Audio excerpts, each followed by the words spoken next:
evening, everybody, and welcome to Yankees Flashback here on MSG. These are replays of significant games in the Yankees' 125-win World Championship season.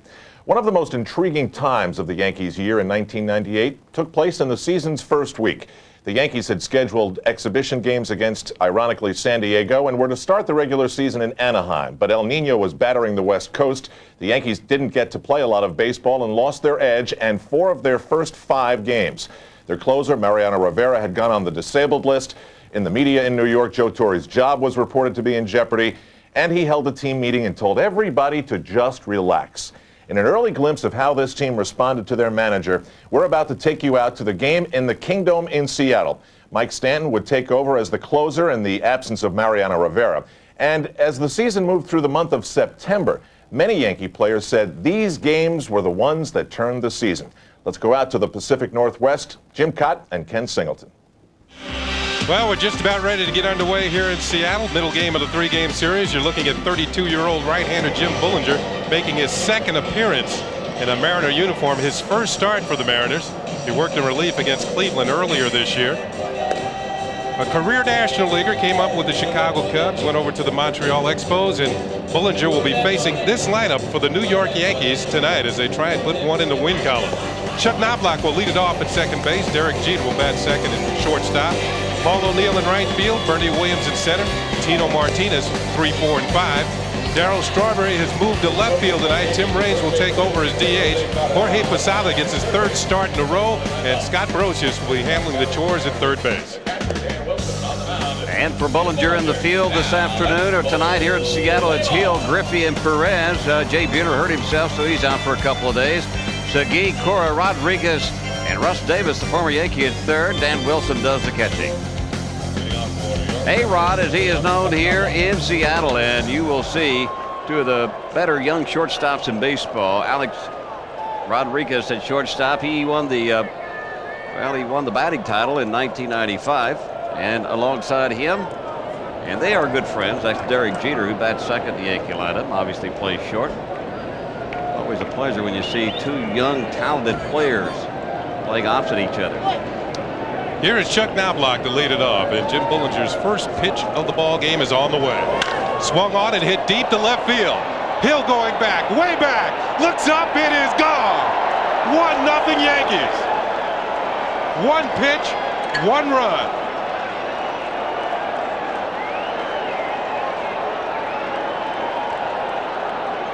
Chuck Knobloch's first Yankee home run. Well, the Mariners have 16 home runs here in the first part of 1998. The Yankees, with a drubbing last night, they come out swinging the bats. First pitch up in the strike zone. They never saw a pitch like that last night from Jamie Moyer. And Knobloch gets the Yankees on the board with 1 swing, 1-0. That's got to be a good feeling. Here is Derek Jeter, and he takes a pitch low and away, ball 1. Now, we mentioned that Bullinger has to keep the ball down. He's a sinker-slider pitcher. He's not overpowering. Jeter off to somewhat of a slow start, hitting at 150. Line shot here down the left field line. If it's fair, it's trouble. It bounces over the wall. It's a ground rule double for Derek Jeter. So what have we seen? 3 pitches, a home run, and a double? And so far, it looks like the Yankees mean business tonight. Joe Torre, with Lou Piniella looking on. This is not the pitcher that Lou wanted out there tonight. Jeff Fassero, who is on the disabled list, is in pitching in the minor leagues. In fact, he pitched today and is scheduled to pitch in Boston when the Mariners go on the road. But he has to go with Bullinger tonight in place of Fassero. Joe Torre had a team meeting before today's ball game, and I don't think it was one of those, pat you on the back type meeting. And it looks like the Yankees are responding to it. Here's Paul O'Neill. Had a rough night last night. 3 strikeouts and hit by a pitch. Swung on, line drive down the right field line. It is a fair ball to the corner. Jeter's going to round third, come in to score, and O'Neill is in the second with a 2-base hit. 4 pitches, 3 ropes.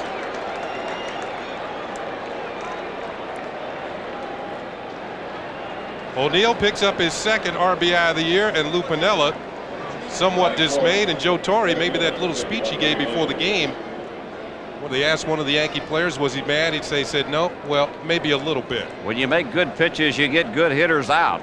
That was not a good pitch. That was a hanging breaking ball to Paul O'Neill.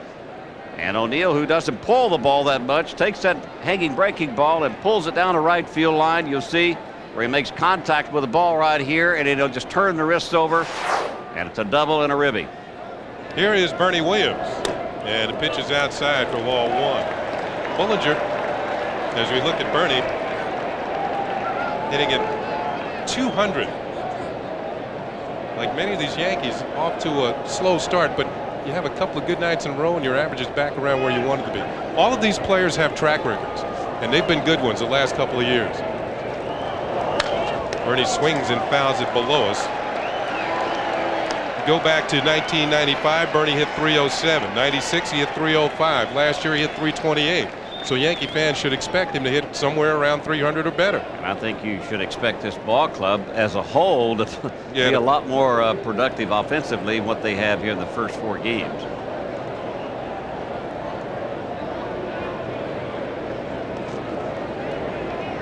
O'Neill leads at second. Pitch is low and inside for a ball. Historically, as we take a look at Knobloch, 1 pitch to him and he puts the Yankees out in front. You know, through the first 5 games, Knobloch had been on base 12 times and only scored 1 run. Well, he never got on base then.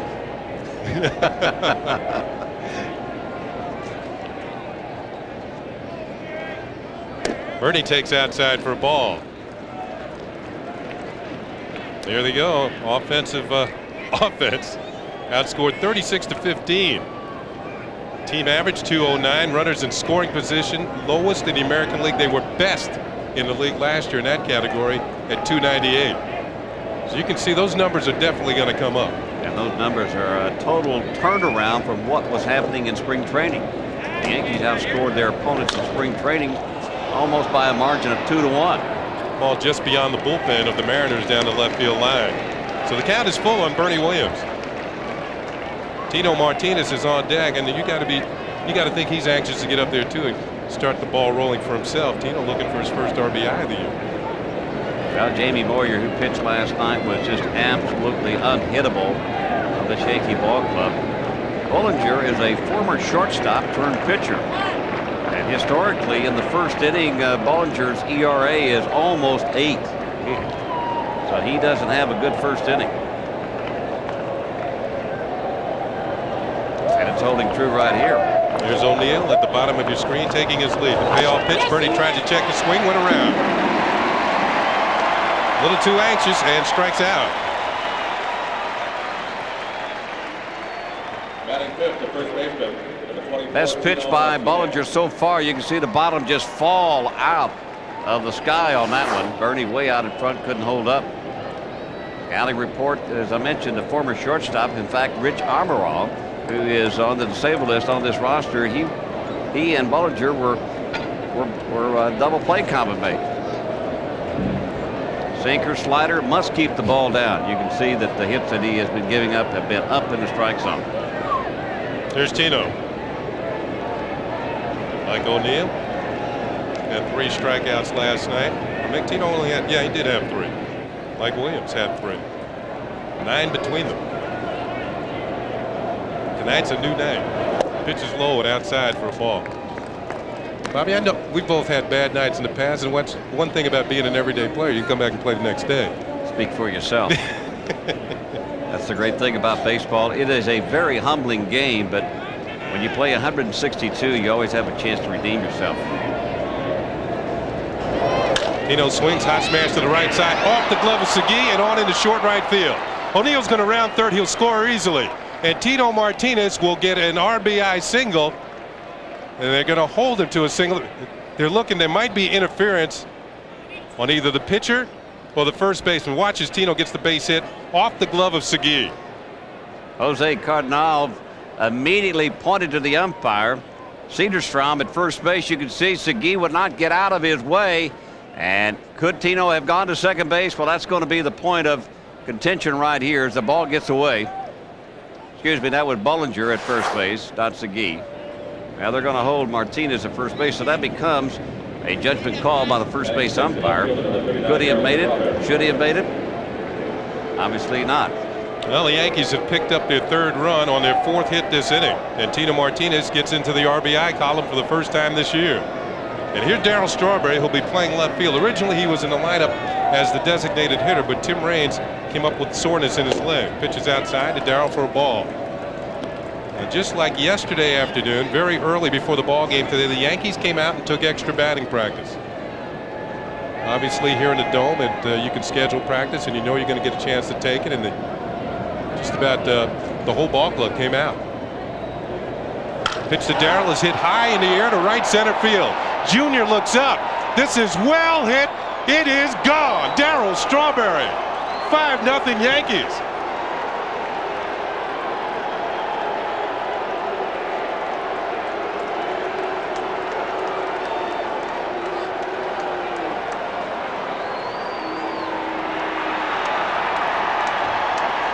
And that will bring the pitching coach Nardi Contreras out as Darryl really clocked one to right center. Junior didn't even move in center field. And Darryl Strawberry, who was 0 for 10 to start 1998, is his first home run since 1996. And it's a shot. I wish you could see Ken Griffey Jr. He didn't even move. He just casually walking towards center field. This is a towering shot, high in the air. And you can see why Darryl Strawberry hits so many home runs. He has a quick bat, and when he makes contact, and when he stays there, it just explodes off his bat. I was talking to Darryl yesterday before the game, and he said, my timing is off because of all that inactivity the Yankees had out here on the coast. He felt he was ready coming out of spring training. As you can see, the contact point right there, and the catcher, Dan Wilson, reaching up for the ball. That means the ball is up. Yeah, look where the head is and look where the ball is. You can see Darryl's eye right on the ball there. There's a pitch to Tim Raines, and it's a called strike.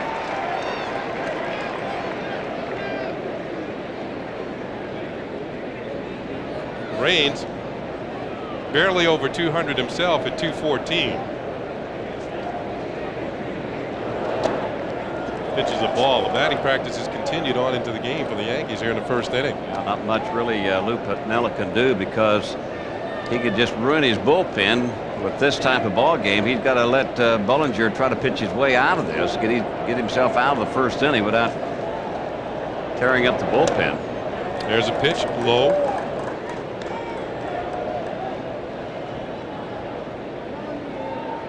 Take a look at Darryl's swing at normal speed.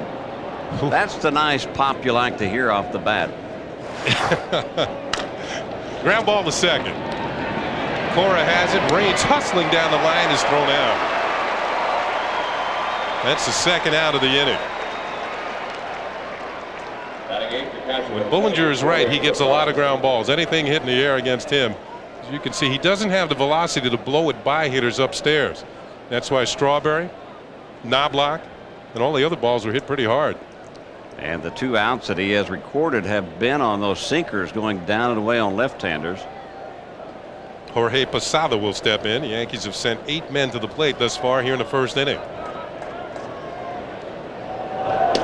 Now, Jim Bullinger's first start in the American League has been a rough one thus far. Posada, 333 with a home run and 2 RBIs, making his 3rd consecutive start behind home plate for the Yankees. Lays off that pitch, and it goes down low for a ball. 2-0. Normally you see the hitters, especially the Yankee hitters, a little bit more patient at the plate, but when you are not scoring runs, I think you try to do a little bit too much. You are a little bit more aggressive than what you normally would be. You begin to start to swing at bad pitches. I think that's kind of the MO that they're in right now. There's a drive. This is deep. This is gone. The 3rd home run of the inning for the Yankees. Jorge Posada, his 2nd of the season, and Jim Bullinger meet the New York Yankees. Wow. I don't know what Joe Torre said at his team meeting today, but these guys have come out swinging the bats, and it looks like they mean business.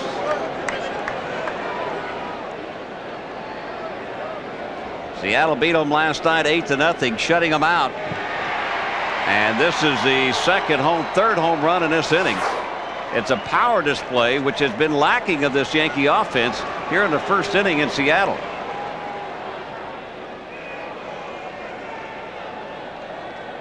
There's the baseball thrown back on the field. Joe Brinkman, the crew chief, picks it up. 6-0. The Yankees lead it.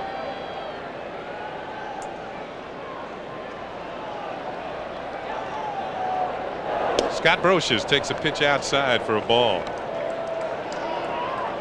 Well, this is reminiscent of what the Yankees were doing during spring training. Brosius, the number 9 hitter. The Yankees have batted around here in the first inning. Pitches in for a called strike. And Bullinger getting the Bronx cheer all the way out here in Seattle.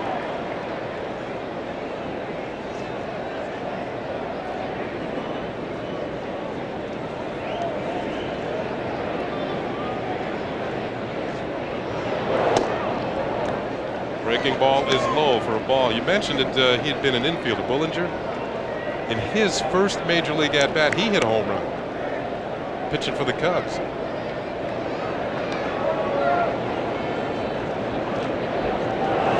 Swung on, hit hard, scooped up nicely by third baseman Russ Davis. And he throws out Brosius for the final out of the inning. So Jim Bullinger gives up the long ball in the first inning 3 times. This is Darryl Strawberry. The Yankees score 6 runs on 6 hits. Strawberry and Posada, 2 of the 3 balls that left the park. At the end of a half an inning, it's 6-0 Yankees. Scored 6 for him in the first. The only thing they didn't do was kick the extra point. 0-1 on the year, 4.50 his outing down in Anaheim. And here's the lineup that he'll be facing. And a heavy hitting lineup at that for the Mariners. Joey Cora will be at second base, Alex Rodriguez at short. Ken Griffey Jr. in center field, Edgar Martinez will be the DH. David Segui will be at first, Glenn Allen Hill in left, Dan Wilson the catcher, Robert Perez in place of the injured Jay Buhner in right field, and Russ Davis will be at third base and batting ninth. And in the field for David Wells, Strawberry, Williams, O'Neill. It'll be Martinez, Knobloch, Jeter, Brosius around the horn, and then Posada, the catcher this evening. And we highlighted Alex Rodriguez, their good-looking young shortstop for Seattle. Well, here's another 23-year-old, 1996 Rookie of the Year. Strong arm, good-looking. What else do you want? 2 of the better shortstops in baseball here tonight. Jim Bullinger talking it over with pitching coach Nardi Contreras, and Nardi said, you got to get the ball down. Did you see Jamie Boyer pitch last night? Joey Cora takes a pitch in there for a called strike.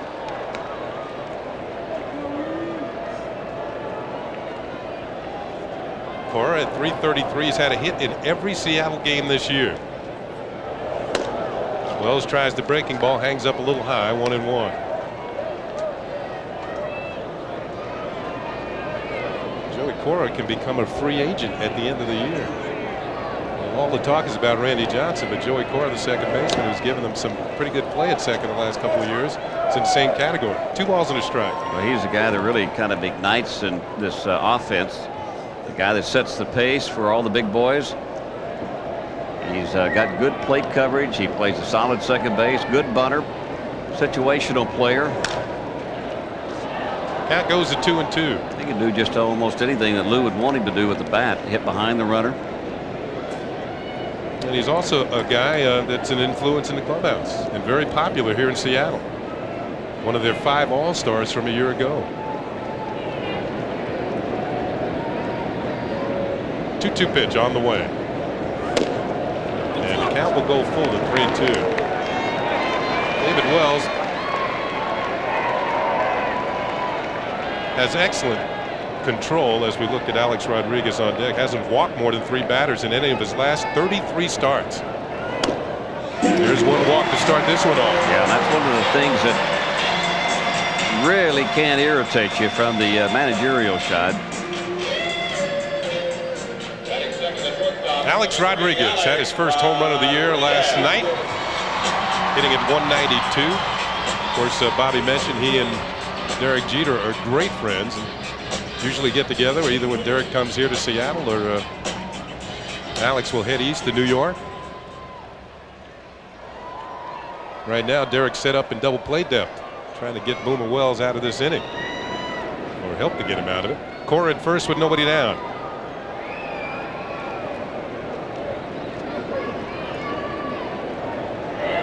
Pitch is lined towards right center field. It's going to be in there for a hit. It's going to go all the way to the wall. Torre rounding second, on his way to third. He's being waved home by Steve Smith, the third base coach. Here's the throw to the plate. It's cut off. Torre scores, and the Mariners are on the scoreboard. It's 6-1.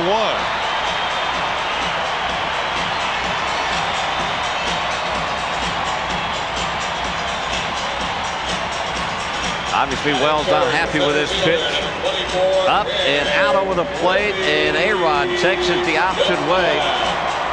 Gapper will score Torre all the way from first base. And Torre rounds third, and, well, I guess he stumbled over the bat or the plate or something, but he hit the dirt. But anyway, this ball club is so explosive. I don't care how many runs you have, it's almost like you don't have enough. And here's a good reason why. Out at second base and now at the plate. Ken Griffey Jr. will step in. Got 3 home runs this year, 9 runs batted in, 297 lifetime homers. Takes a pitch inside. Boomer Wells backs him up. Take another look at Joey Torre. What happened there? Whoops. He hit the corner of the base. That's pretty dangerous. We can get a good laugh out of it, but that's pretty darn dangerous. You can twist an ankle or even break an ankle like that. Well, you saw him go back into the tunnel. Hopefully he's okay. Pitch to Junior. Wells trying to pitch him inside, misses, and it's ball 2. 2 balls and no strikes. It looks that Joey's all right. Breathing a little hard, isn't he? Always hustling. Junior, that's how you want to pitch him from the left side. You want to stay in with hard stuff and then throw the breaking ball. His weaknesses are inside hard stuff and breaking balls from a left-handed pitcher. Come in there again. 3 balls and no strikes. Wells falls behind. Yeah, the one thing that David Wells doesn't want to do is lose the focus on a ball club such as the Seattle Mariners. He's starting to walk around the mound. I think he was a little bit ticked off when he walked Joey Torre to start this game off. That kind of set the tone for David Wells.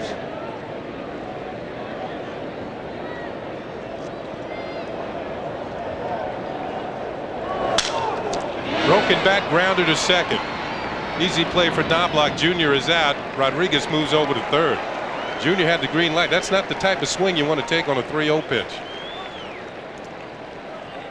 Well, even though the count was 3-0 on Junior, you can see the hands all tied up right in here. Look at that. No way you can extend the hands there. That's not a good swing, not a good pitch for Junior to swing at on a 3-0 pitch.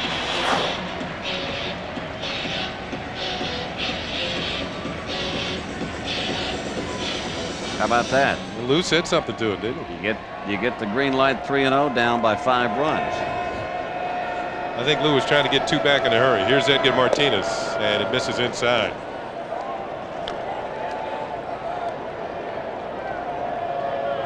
The scouting report on David Wells. First pitch fastball, good control, very aggressive pitcher, will throw strikes. And there is one. It evens the count at 1-1 to Edgar Martinez. Wells 6-5 lifetime against the Mariners. He was 1-2 last year. One thing Mel Stoudemire was telling us the other day, he'd like to see his pitchers get out, get some run support early in the ball game. That has happened today as Martinez pops out and Rodriguez will hold at third. So another good pitch in on the hands. The 2 dangerous hitters. Rodriguez is stalled at third base. Number 21, David MSG. An offense that leads the American League in run, total bases, home runs, RBIs. Tie them up inside. Do not allow those hands and arms to get extended. David MSG coming off a first week of the season. You can see his numbers, very impressive, and he was player of the week in the American League.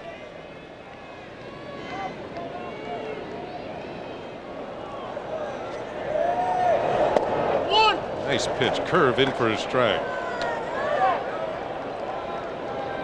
MSG, who has spent the last few years in the National League with Montreal. Also had played for Baltimore earlier in his career.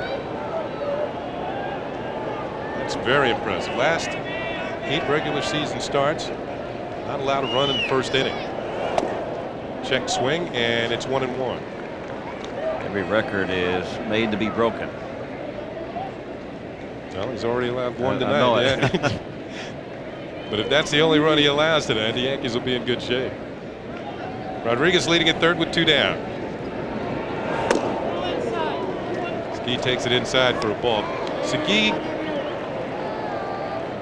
good power from both sides of the plate.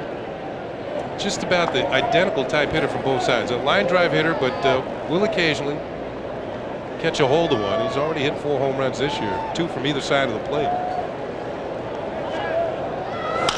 Swings here, gets jammed, hits a fly ball to right field. Easy play for Paul O'Neill. He has it. And that's it for the Mariners here in the first inning. David Wells allows 1 run, but that's it. Yankees have a 5-run lead as we head to the second inning with Knobloch coming to the plate. We're with Seattle. The Yankees took a 6-1 lead as we go to the top of the 3rd inning. Tino Martinez will lead it off for the Yankees, followed by Strawberry and then Raines. The Yankees roughed up Bullinger in the top of the 1st inning as they scored 6. Yankee bats came alive. Couple of pretty big bats, Tino Martinez and Ken Griffey Jr. It's our New York Marriott marquee matchup this evening.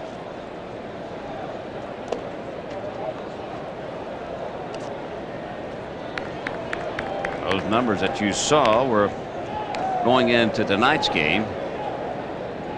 And Tino Martinez with a base hit back in the 1st inning and his first RBI of 1998. I was talking to Tino before the game about Jamie Moyer's performance last night. Tino was mentioning when the ball got to just about where the turf meets the dirt in front of home plate, that area right there, he said it looked like the ball would stop. Just came to a grinding halt. Grinding halt. You couldn't stay back. Well, is that proof that you don't have to throw the ball that hard to get great hitters out? It'd be very effective. Struck out Tino 3 times. Count is 2-2. Nobody out as Tino leads off here to 3rd.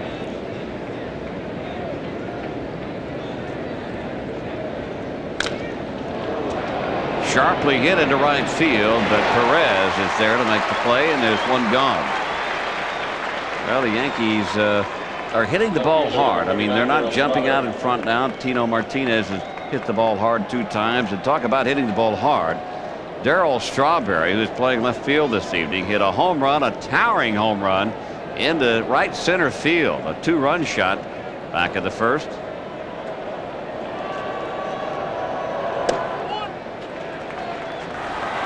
Let's go back to the 1st inning. There was a man aboard for Darryl, and he touches off this pitch, and he knew it when he hit it. So did the center fielder, Ken Griffey Jr. Well over 400 feet back into the seats. That's the type of swing that Strawberry was taking in spring training. And then he lost a little bit of that timing as the season started. A lot of rain out here on the West Coast. And most of the guys were becoming cagey hitters. And I mean that because they were having to take batting practice at the cage, not on the field, because of all the rain. That's all part of starting a new season. There's a lot of off days. There's always a lot of bad weather. And the Yankees have run into some of that. Good sinker, and it's sinking down the left field line and in front of Glen Allen Hill, and Strawberry will head to second. He'll make it. So a 1-out double by Strawberry, and the Yankees have a runner in scoring position. Joe Torre has to like that piece of hitting by Darryl because he really went with the pitch. Ball sinking away, kind of sliced it off the end of the bat. Glen Allen Hill playing deep and around the left center field. Really no chance, has to play it on the turf.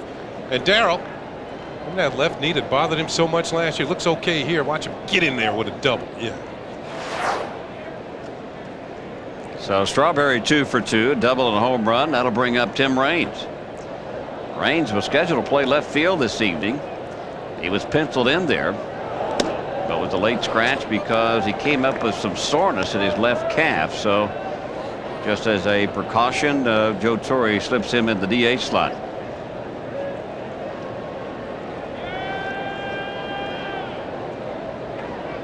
Strawberry, who had a bad knee last year. Raines has been bothered the last, couple, 2 or 3 years, I guess, with bad legs, hamstrings.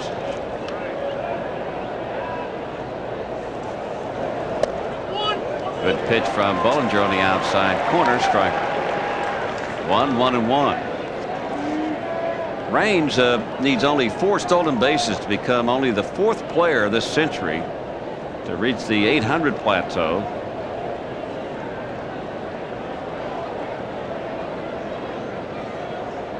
Got some pretty good base stealers ahead of him in that category. Well, we just left the premier base stealer, Ricky Henderson. A slap shot into left field for a base hit. Strawberry had to hold up just a moment to let the ball go through, so he won't score. And the Yankees will have runners at first and third, only 1 out. They'll turn it over to Posada. Good experienced hitter at the plate, and almost the same pitch that Darrell hit to the opposite field. Ball sinking away, and Raines runs it through the hole in the left field. Advances Strawberry just as far as third base. He has to wait a second to make sure the third baseman doesn't come up with it, and he scoots over to third. So it looks like Bullinger is trying to keep the ball away more, and the Yankee hitters making adjustments in this at bat, something that none of them did in last night's ball game. Didn't make any adjustments against the off-speed slants of Jamie Moyer. Posada hit his 2nd home run of 1998 in the 1st. So Jorge still swinging a hot bat. Came into the game batting .333, is now up to .400 now with 2 home runs and 3 RBIs on the year.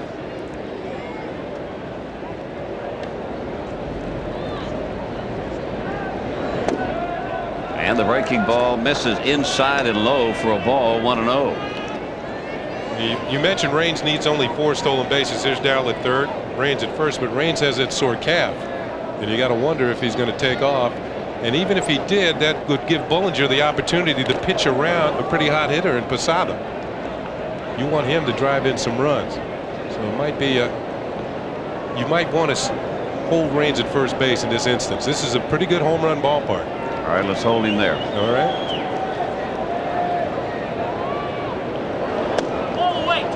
You almost have to give Posada the shot to hit the ball between first and second. There's a big hole over there.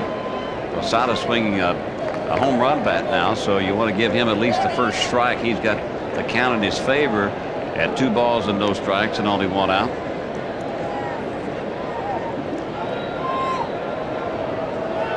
This is a good hitter's count right here.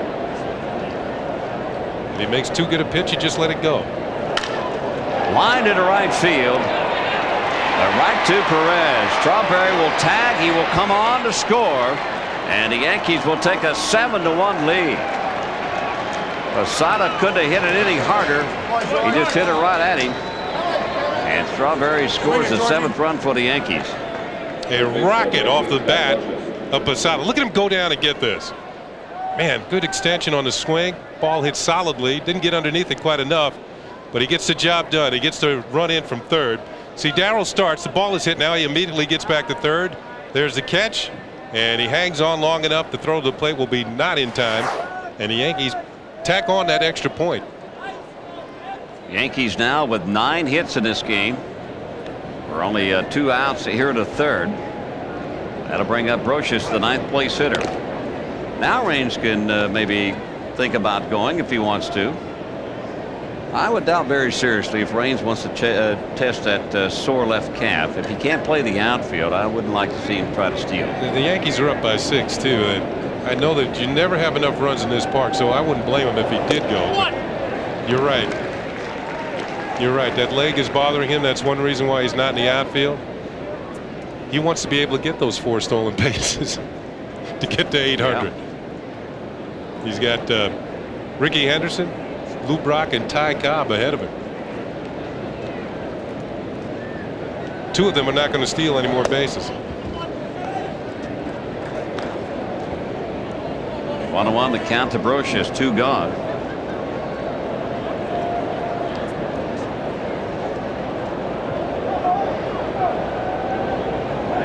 He's had a great career.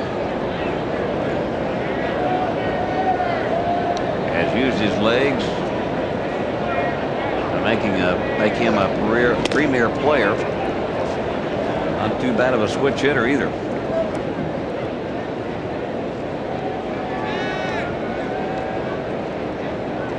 I think they're talking about Diego. Tim's old enough to know Diego. Diego Segui, David Segui's father. That's off the end of the bat. They're probably talking about hitting. And Jose Cardinel's getting in on the conversation too. I mean, this is the first time in a while the Yankees have had a chance to smile. I mean, even in the game they won, they had to struggle to win that one. They haven't had a lead like this all season long.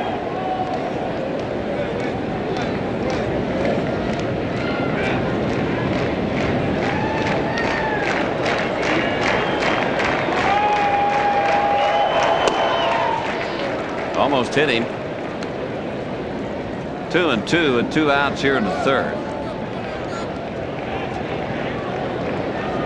On deck is the leadoff hitter, Chuck Knobloch.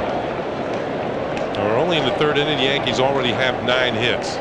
Now this is the type of game, and you saw those low averages to begin. This is the type of game where those averages start to come up as a team. Good breaking ball on the outside corner, and Brochus is gone. So that's the second strikeout for Bollinger. Now you can be part of the winningest team in Crowd on hand once again. The Yankees come to bat here at the top of the fourth, leading 7-1. And Chuck Knobloch leads it off. And Knobloch set the tone for this ball game in the top of the first inning. First pitch from Bollinger, and it was a home run. Put the Yankees out in front 1-0.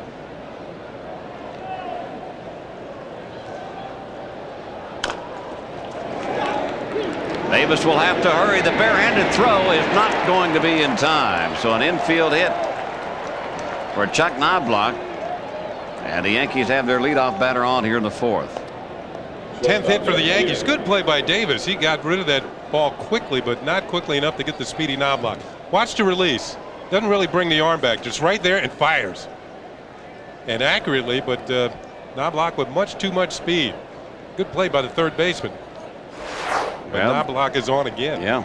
And the Yankees got Knobloch because they wanted his on-base percentage. Now Knobloch is 14 out of his last 26 plate appearances. He's been on base. So Derek Jeter steps in. He's 1 for 2 with an RBI and a run scored.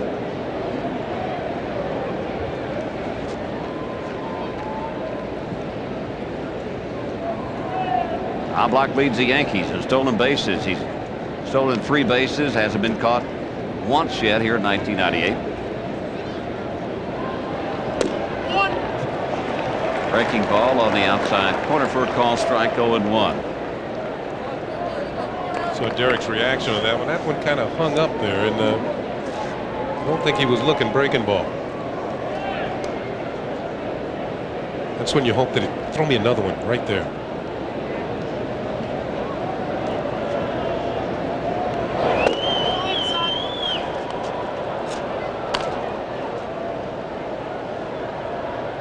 Bollinger, 34 stolen bases. He doesn't have a good move.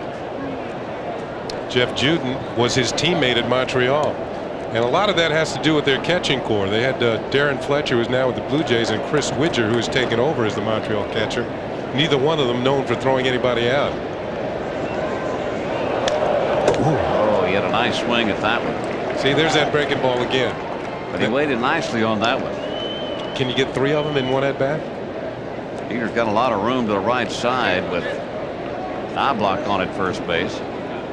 He may get a chance to pepper that right side quite a bit this year if Knobloch has another good year. And he's off to a good start with his on-base percentage.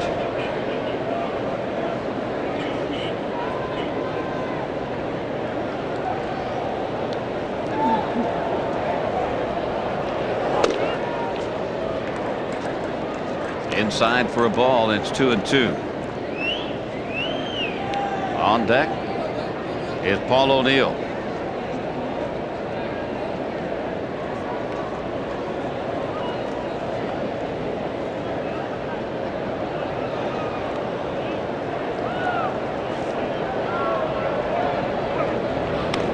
base. I think Knobloch had been leaning just a little bit towards second base.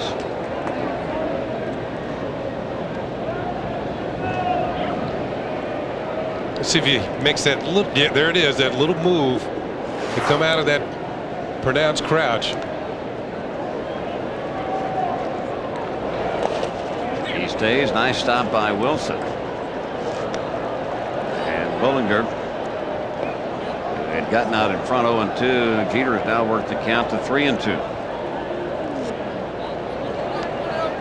You got to figure that Knobloch's going to be off and running just to stay out of the double play. Even though the Yankees have a 6-run lead, there's never enough runs against the Mariners. Knobloch takes off, and it's hit hard and past Rodriguez into center field. Knobloch will head to third, and the Yankees here at the top of the 4th inning have their first 2 men on. First and third for O'Neill. Well, this is what the Yankees are hoping for all year long. Knobloch gets on, Jeter moves him around. There's that breaking ball, the third one. Finally got one where he can handle it, smokes it through the middle by his friend Rodriguez, and there goes Knobloch on the way to third. Pretty good jump. He knows if it's a strike, then Jeter's going to swing at it, and he can see the ball back through the middle, turn second, on his way to third. Yankees hope those two just go first to third all year long. Now Knobloch hoping to score his second run of the game. The Yankees 8th, and I know Paul O'Neill hopes that they go first to third a lot this year for him. Sinker misses outside for a ball.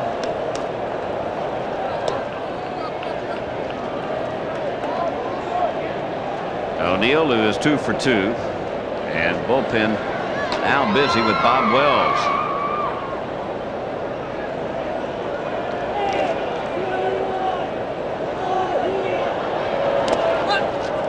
In the dirt for a ball. Now it's 2-0. O'Neill looking for one more home run to reach 200 in his career.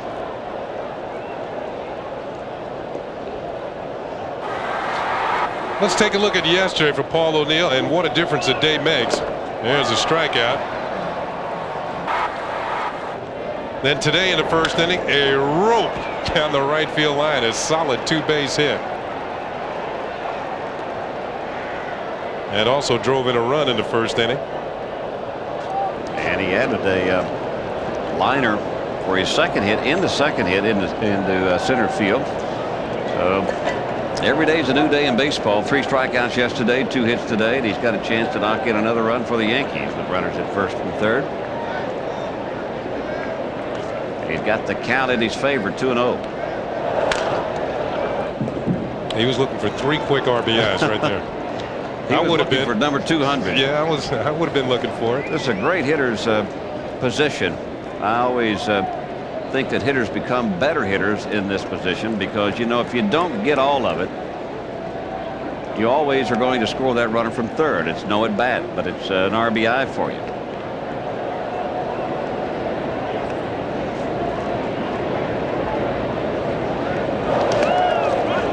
About a 55-footer and knocked down nicely by Wilson. So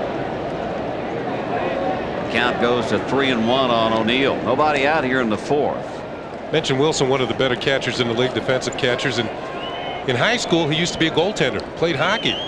So that's a little move there, a little butterfly right in front of the net.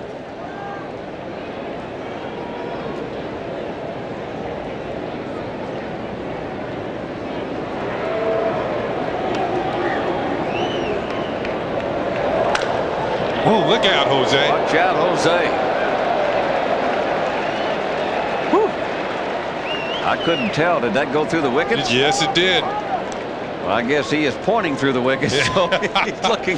Yeah. Keep your eye on it. Los Ojos. Boy, a line smash.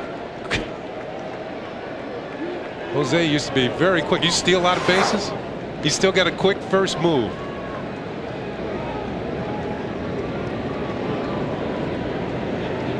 Three and 2 the count, still nobody out. I'm amazed that more coaches aren't hit, to be honest with you. Most of the time they're not even watching the batter, they're watching the runner. Jeter will take off, And it's bounded towards first base. MSG with a nifty play to throw out O'Neill. The Knobloch comes on to score.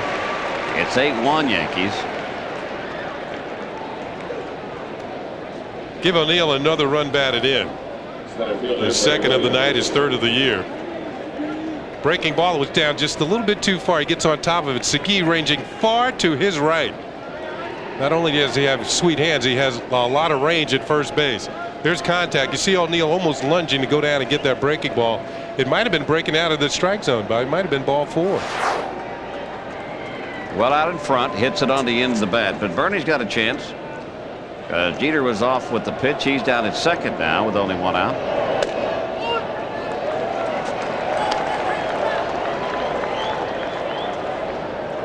Bernie 0 for 2. Joe Torre seeing the Yankees tack on another run here. That's what you have to do after you get a big inning like they had in the first with 6. You got to tack on baseball. Tack a run here, tack a run there. Everybody's got a hit in the lineup except for Bernie and Scott Brocious. Now it's 0-2 to Williams.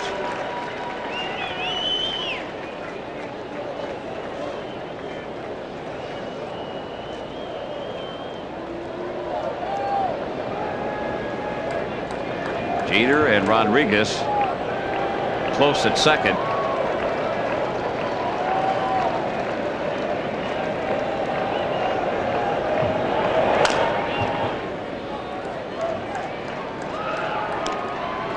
Bernie seems to be a little bit off at his timing.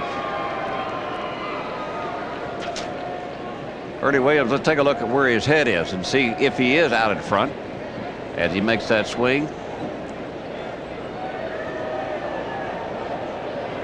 Came out of it just a little bit.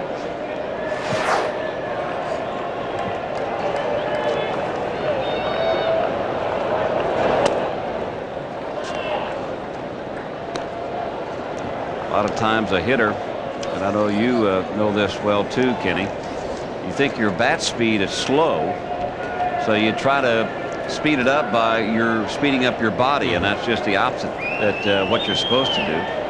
You get to pulling off the ball, you get way out in front, your hands come forward, so obviously you can't make a good swing at it.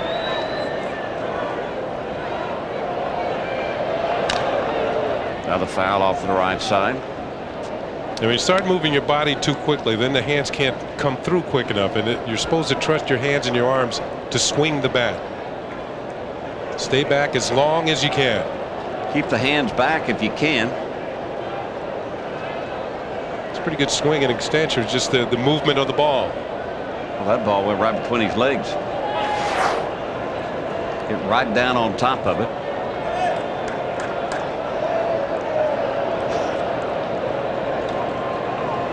Eight to 1, the Yankees lead it.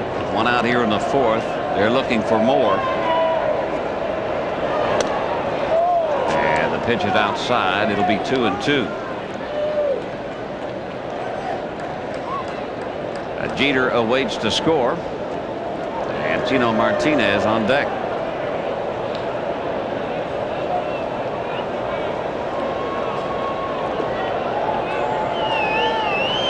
Bollinger opened the season for Montreal last year. Outside, ball 3. Now it's 3-2. It's almost as if he doesn't want to throw Bernie a fastball.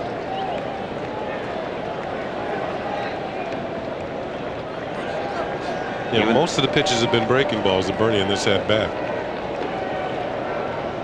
Even though we're only in the 4th inning, Bollinger has thrown an awful lot of pitches in this game. There's a base open here. He doesn't really have to give in, but he has another tough hitter on deck.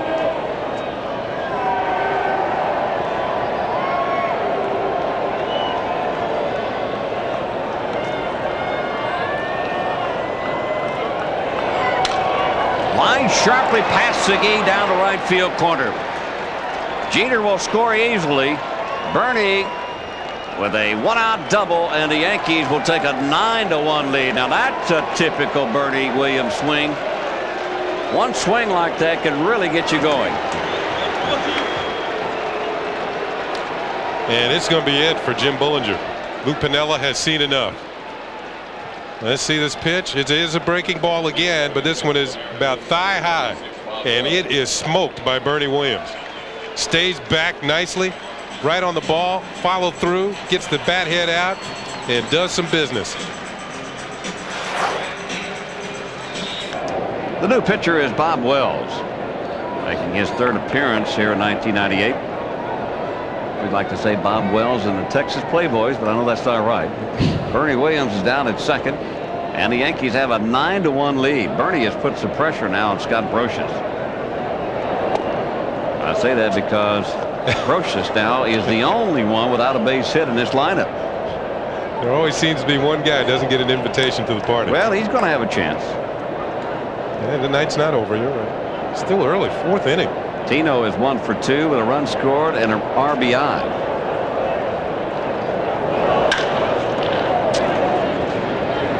Segui will take it himself. There's 2 gone. Williams will move to third.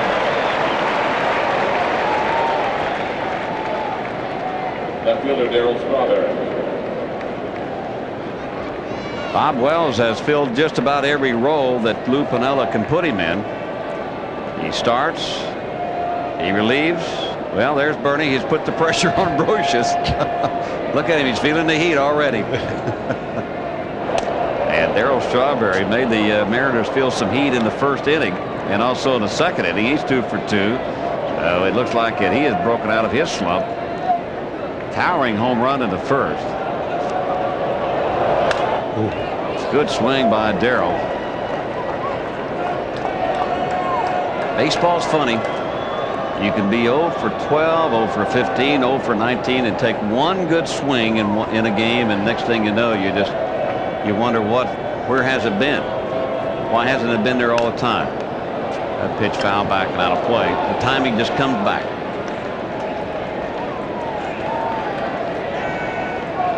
I know I was 3 for 62 one time in the minor leagues.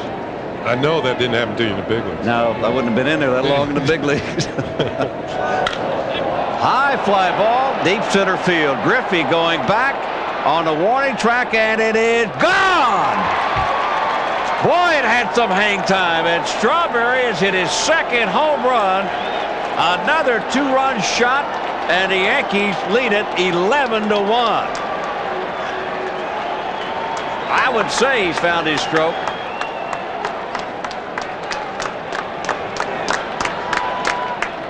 You're right, Bob. You mentioned hang time. Now, I wasn't sure if that one was going. It was up there forever. I thought he got underneath it. But Darryl with a rainbow-type home run. And he has found the pot of gold tonight. 4 RBIs, a couple of home runs, and a double. And 3 runs scored. And Raines hits the first pitch. Hard, but right to Rodriguez. And Darryl Strawberry 3 for 3, 2 home runs. One more look at it. It had some hang time. Yankees lead it 11-1. Homeowners, call. Yeah, the Mariners set another season ticket sales a record 18,000 plus here for 1998. As they prepare to move into their new ballpark in 99. Russ Davis swings at the first pitch from David Wells here in the bottom of the 5th, and skies one to center field. Easy play for Bernie Williams, and 1 pitch and 1 out here in the 5th. They have come a long way since Sick Stadium. Back in 1969 when they played in a glorified AAA ballpark. In fact, the franchise moved after 1 year. Yeah, they went to Milwaukee. In fact, some sad news in the Seattle area today. The former president of the Seattle Pilots in those days, Dewey Soriano, passed away yesterday, and he's the one who got a ball club here to begin with. Of course, they moved to Milwaukee, and then the Mariners came on in expansion in '77.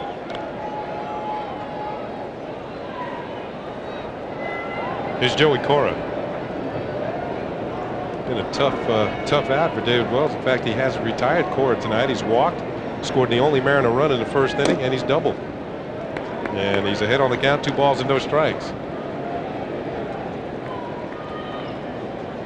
Cora came into last year with 0 home runs as a right-handed hitter. He's a switch hitter. But he hit 5 of his 11 from the right-hand side of the plate. He's been lifting weights. Takes a pitch for a called strike. 2-1. Everybody's been lifting weights. Oh, man. I was doing that the other day. Played 15 years in the major leagues without pulling a hamstring. Doing the curls. Yeah. Pulled a hammy. I've been limping around the last couple of days. How can you pull a hamstring doing curls? No, leg curls. Oh, leg curls. Yeah. Okay. Pitch is fouled out. It's hard doing it with arm curls. You're right. Well, you didn't say. You said curls. Yeah. Now you're just going to have to cut it back down to about 5 pounds, okay? We don't want you going over 5 pounds. Okay. That's 5 pounds total. 2-2 on Cora. I never did lift weights. Pitch is low ball. Never? Never. Gravity has gotten a hold of me now. I mean, I should, but during my well, you work out. During my career, I work out, but I don't lift. I don't lift weights. You work out now too. Oh yes. Yeah. But I didn't lift. I don't know. Have you ever asked him if he lifted weights during his career? We'll ask him tomorrow. 50 years of baseball. Pitch is hit in the air down the left field line. Strawberry coming on over near the line, makes the catch, and there's 2 outs. So David Wells retires Joey Cora for the first time tonight. Gets him to fly out to Strawberry. We'll ask him tomorrow if he lifted weights like the players do now. Alex Rodriguez to the plate. Well, you look at you go in the clubhouse today. You look at some of these bodies. I mean, these guys are big and they're strong, and they got muscles bulging out all over the place. Yeah, pitchers lift weights too. Maybe not as extensively as. There's the big unit and the little unit just just alongside Randy Johnson.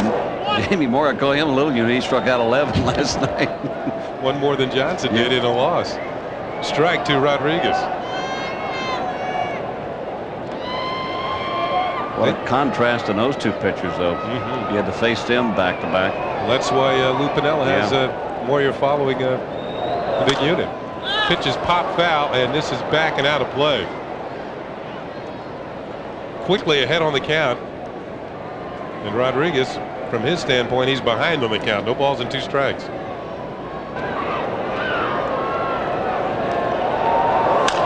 Pitch is popped up, and I believe this is going to make the seats. Basabe comes back, he won't be able to get it.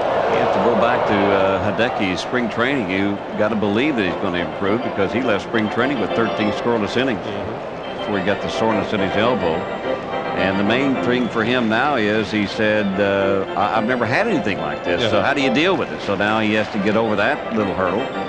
Well, he hasn't pitched in a while. That's certainly true. If he can pitch any way near the way he pitched against the Atlanta Braves that night in spring training. Oh, was that nasty? He was untouchable. The Braves saw the lad. They wanted him to go over to the American League. Get over. That night in Orlando, kind of a cool night with plenty of heat from Hideki. Breaking ball, and Rodriguez won't chase it. 2-2. Ken Griffey Jr. is on deck. David Wells has gotten plenty of run support tonight.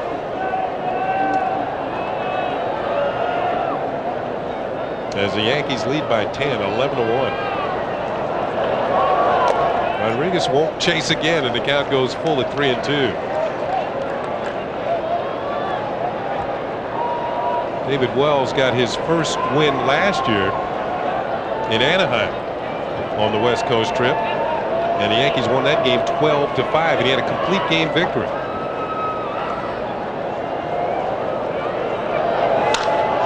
Pitch is hit high and deep to left field. 3-2 pitch is hit into the seats for a home run.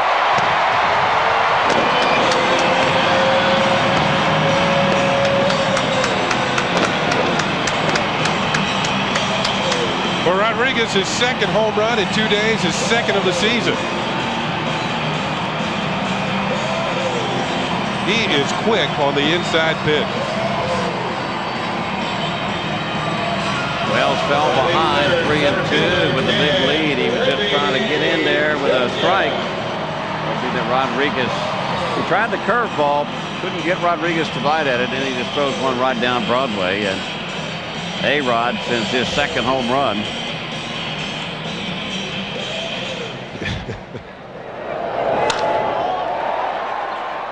Well, that's the pop you like to hear if you're an offensive player. New ball. He knew it was gone. Griffey Jr. takes the ball. Alex Rodriguez, 23 home runs a year ago.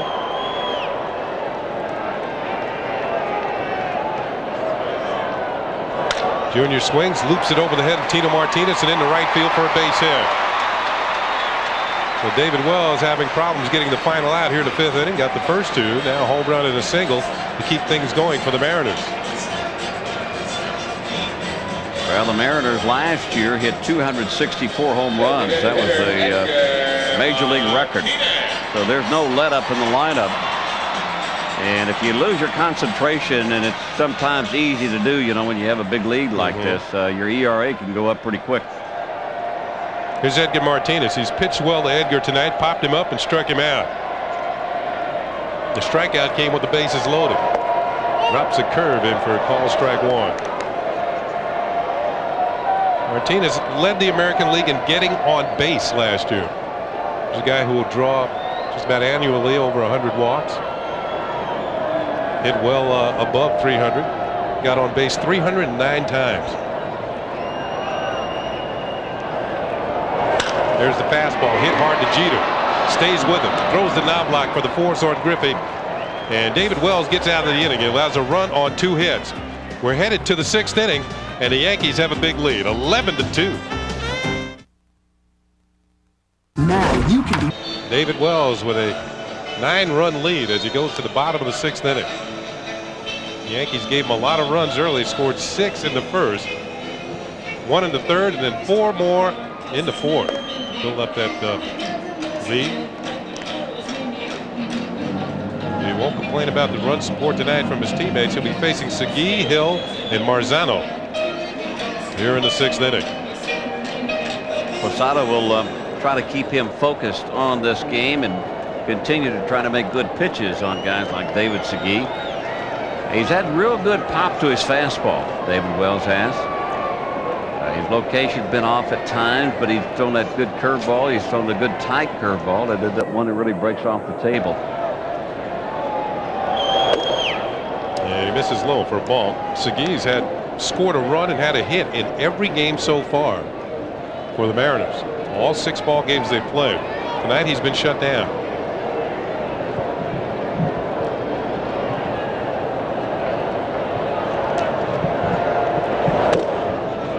That pitch just a little bit in. 2 balls and no strikes. David Segui usually batted maybe 5th for Felipe Alou during his time in Montreal, 5th or 6th. He's a pretty good run producer for that ball club. 2-0 pitch hit hard, scooped nicely by Brosius at 3rd, and there's the out. Brosius had an error earlier in the ball game, was upset with himself. But he can be happy about this play. Now that really could be our Hoover pickup of the game tonight. That was a hard smash. That's the hot corner. No time to really react. You know, you just lay it a little bit. And you get the good hop, put the leather on it, and make the nice throw. And our Hoover pickup of the game is... How did I know that?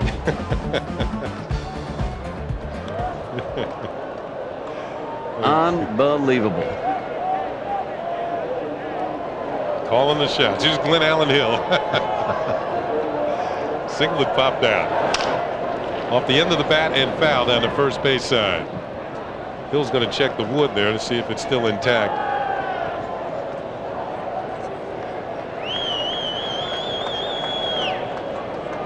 Glenn Allen's one of the quietest guys. Started out in the Blue Jays organization. Went to the Cubs for a while, into the Giants, and now to the Mariners.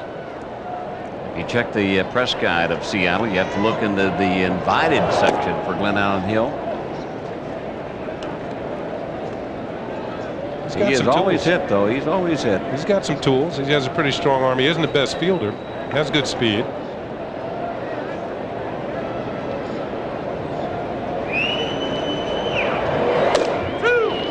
To the corner for a strike. That's got good action. That pitch right there from David Wells. It was moving away just a little bit from the right-hander. Good pop on it. John Marzano, who took over for Dan Wilson, is on deck. That's up high. Full count.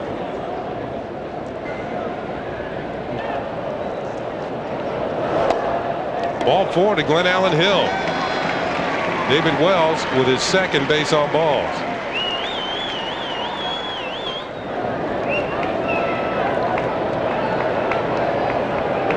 John Marzano's first at bat of the year. Man on with 1 out.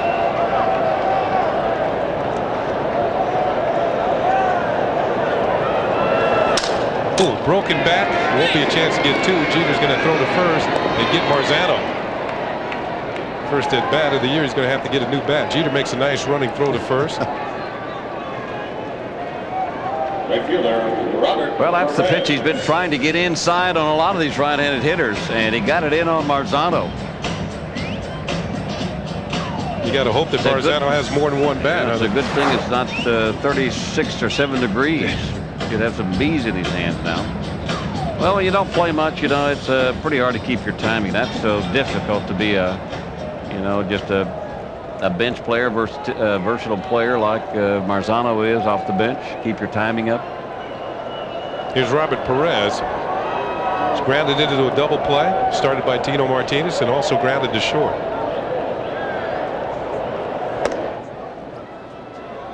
Curveball, not quite enough bite, and it's high for a ball. And Perez is going to be called upon to come off the bench and fill in, maybe play a little left field too if Glenn Allen Hill should fall into a slump. It doesn't look like he's going to this year, though, the way he started. Perez hits one high and deep to left field. This one's gone. Second home run allowed by David Wells. And it's now 11-3.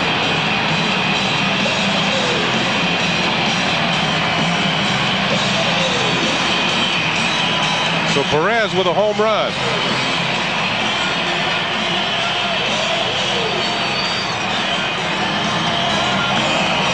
And you can see the expression on Wells' face. Take a look at the pitch again. You can see Posada wanted inside like he had it in on Marzano's hand, but he left it out over the plate. That's the difference in a weak ground ball and a home run. That's career number home run 6. Home run number 6 for Robert Perez.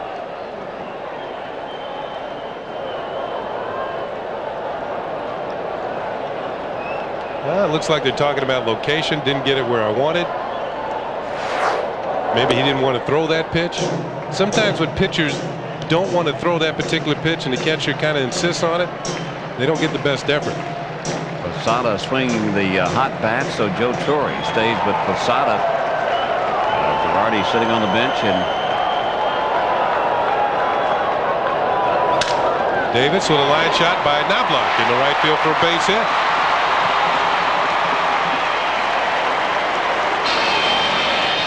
So the inning continues.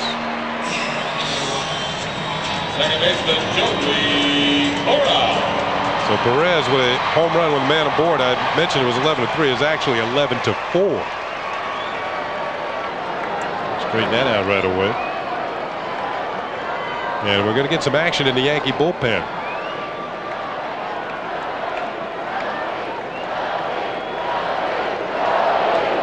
Crowd getting a little more lively now that the Mariners have put a couple of runs on the board here in the 6th inning.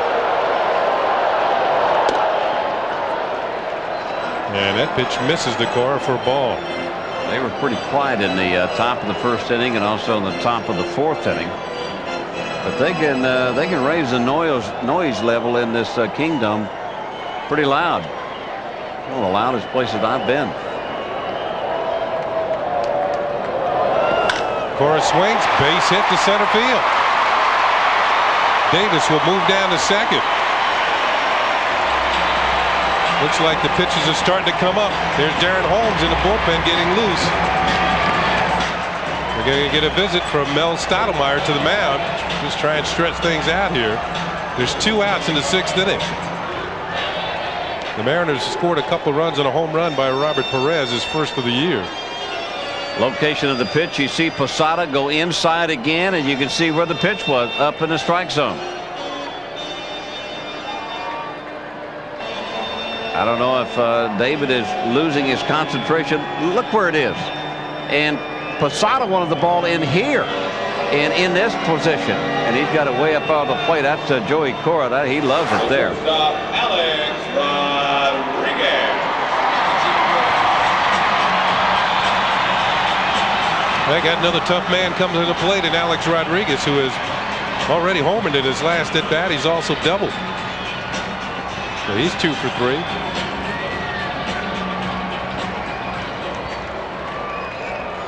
Two outs and 2 on.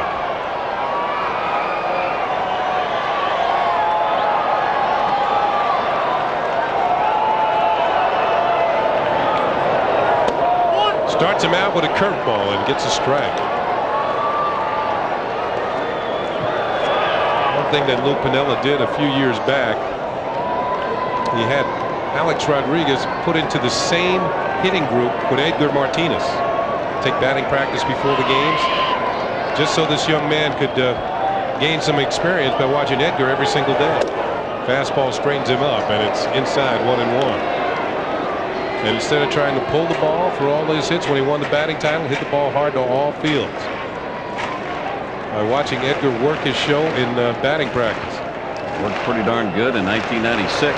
He hit .358.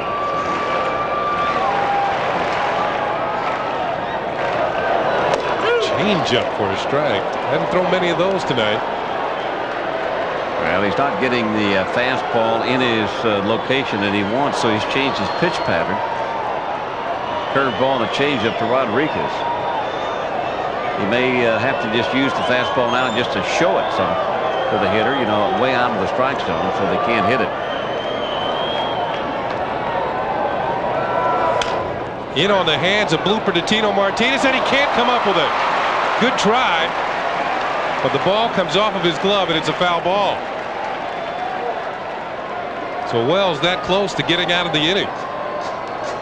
Nice effort by Martinez. He got the leather on it, and it looked for a moment like he actually was going to get it. But once he hits that artificial surface, it just bounces out of his glove.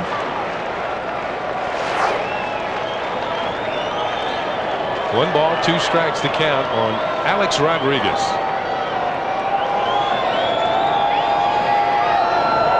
Curveball hangs up high, 2-2.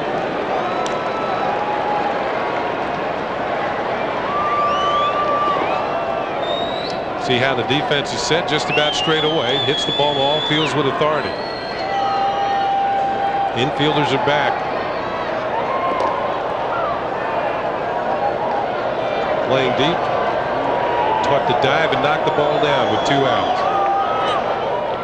Try and keep it in the infield with a runner at second.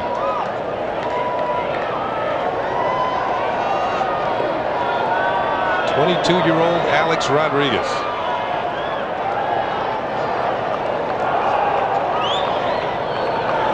Changeup swung on it, missed, strike 3. Got him.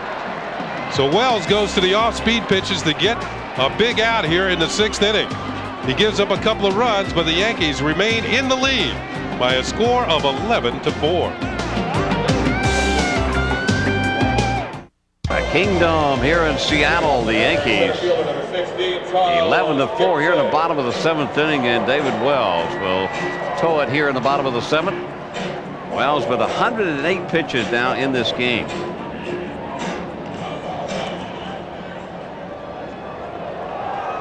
Charles Gibson will be the leadoff batter. He would end to play the outfield for Kid Griffey Jr. back in the 5th inning. Good pitch by Wells on the outside corner for a called strike. Wells in his last start against Anaheim back on the 2nd of April. Took the loss in that game. He went 6 innings. That's just outside for a ball. Gave up 6 hits on 3 runs. Tony Fossas now warming up, the crafty left-hander in the Mariner bullpen.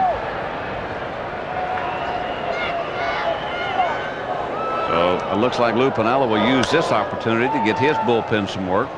That's out of play. Now it's 1-2 on Gibson. Gibson's looking for his first major league hit. He was in AA and AAA last year. We saw him score from first base on that double by Dan Wilson last night, and he was motoring. So if Lou Piniella's looking for speed off the bench, this is the guy. Uh-oh. Talk about speed. A high chopper. No chance for Knobloch. First base hit in the major leagues for Charles Gibson.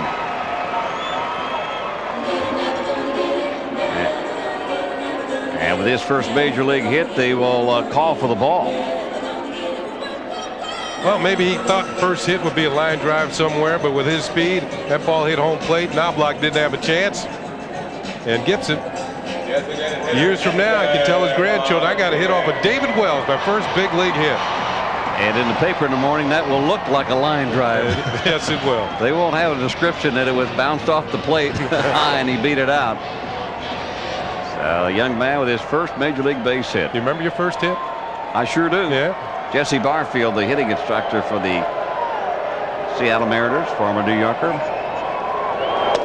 Edgar steps in, Edgar Martinez. Now, how far did it go? It went all the way over the wall in right field. Thank you for asking. Home run, your first major league hit. 2-run shot. All right. Bobby Richardson on at first base. Emilio Pasquale. No, Jim Duckworth. I'm sorry. Emilio Pasquale. I was going to say brand name pitcher. Yeah. Okay, Jim Duckworth. Well, he's a pretty good pitcher. Yep. Too, yeah. Darren Holmes up for the second time. How about you? A single to center field. A lousy single, huh? Yeah, well, it was hit better than that last one that Gibson got. 2-0 count coming to Martinez. Down low, ball 3. You know, sometimes I think that Joe Torre knows Salazar. That's Segui warming up on deck. I think they kind of like to challenge, you know, David Wells a little bit. Like, we know you've got the big lead. See if you can't get another half an inning in there and work on your stamina. There's a called strike.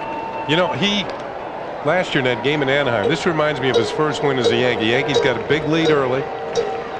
In fact, he finally gave up 5 runs in the ball game, but he went the distance. It was a complete game. I don't know about that tonight. I think he's throwing more pitches tonight than he did that night in Anaheim. Well, he started this inning with 108. And that just misses outside. Now the Mariners have their first 2 men on here in the bottom of the 7th. Salazar says to Joe Torre that Darren Holmes is ready if you want to go get him. And it looks like Joe has made the sign to the bullpen, so that's going to be all for David Wells. Back to the Kingdom, Bobby Mercer along with Ken Singleton as New York has 11-4 lead. Nobody out here in the 7th inning. David Wells is gone, and Darren Holmes will take over. Holmes with an inning and 2/3, 3 hits. Walked one, hasn't struck out anybody. He's got his work cut out for him here. Well, Holmes, late of the Colorado Rockies, he was a workhorse for Don Baylor out of the bullpen. Of course, Baylor known to go to that pen and probably having to do so a lot tonight in that 12-11 game out at Coors Field. So David Segui, who looks for his first base hit, he's 0 for 3. Sporting a 6-game hitting streak here with an 0 for 3 right now. You can never score enough runs off of this Mariner ball club.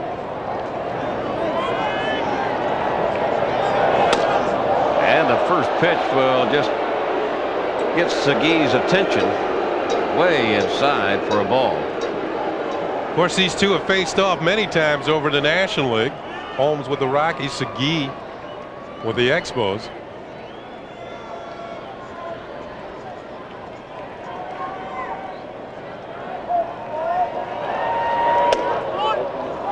pitch there on the outside corner.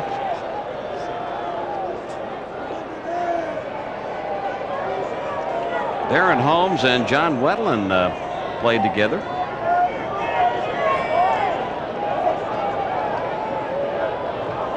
Early on in their career. Back up the middle, past Jeter into center field for a base hit. Gibson comes on to score, and it's 11-5. Still nobody out.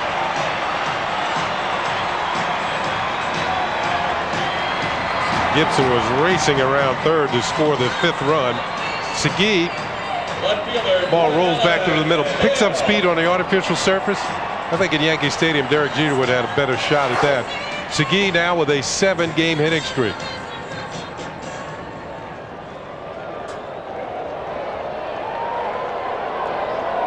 Glenn Allen Hill now steps in.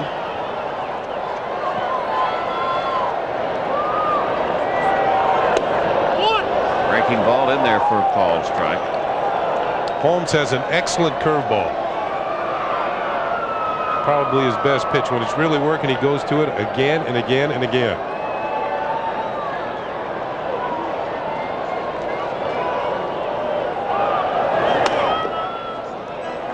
High fastball misses. So now it's 1-1. Only 1 for 10. He didn't like facing Darren Holmes. Pinch hitter Rick Wilkins comes out to the on-deck circle. And Glenn Allen goes the opposite way. Base hit for him. They're going to hold up Martinez at third, and the bases will be loaded with nobody out. And we'll have a pinch hitter. Nice piece of hitting from Glenn Allen Hill. I think that he was looking for a breaking ball to go the opposite way.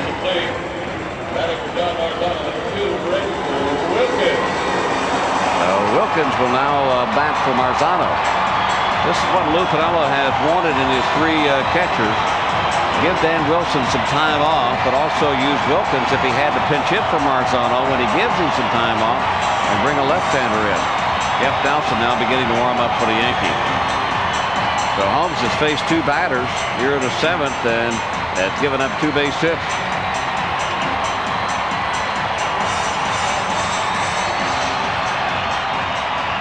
This Mariner Ball Club, they just keep coming at you. Well, they've got a good hitting team, and Lou Piniella knows it, and they know it too. They know they can score some runs. It's usually been the pitching and the bullpen that has let them down. We got some pretty good starters in Randy Johnson, Moyer, and Facero when he comes back.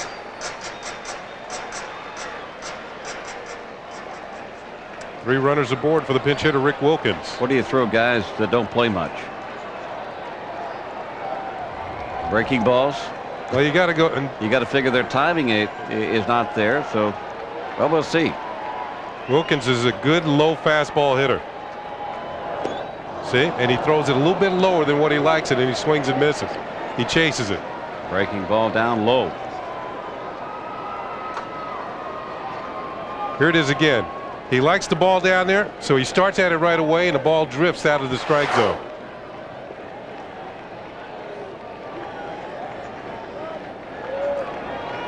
Bases loaded, nobody out here in the 7th. Well, hit to right field, and O'Neill is there to pick it to throw back into the infield, but Edgar Martinez comes on to score. Now it's 11-6, and Wilkins hit a pretty good pitch. Wow, I told you he liked it down there. He hit a pretty good pitch, and he hit it hard. He likes the ball low. This ball will actually be out of the strike zone. Look at him go down and get it. A breaking ball. He hits a solid line drive to Paul O'Neill in right field. That ball is well out of the zone. But somehow he gets some wood on it and drives the ball to right field. So give Wilkins an RBI. The Mariners now have pulled within 5 with 1 out here in the 7th. And Robert Perez steps in. Perez hit a 2-run home run back in the 6th his last time up.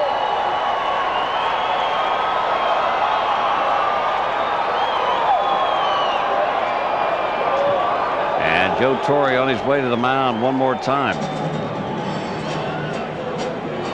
And he signaled to Jeff Nelson. So Nelson will come into the game with one out here in the bottom of the 7th.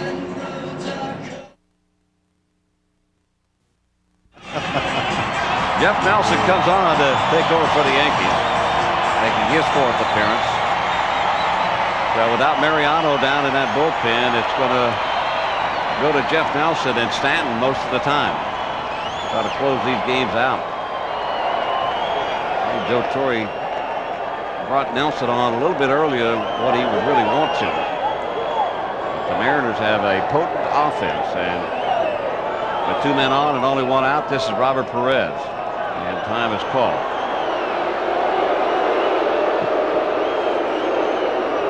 Of course, Nelson, a former Mariner, would expect a better reception than that, but we may have been talking about Posada running out there trying to get the sign straight again. There you see the 2 men on.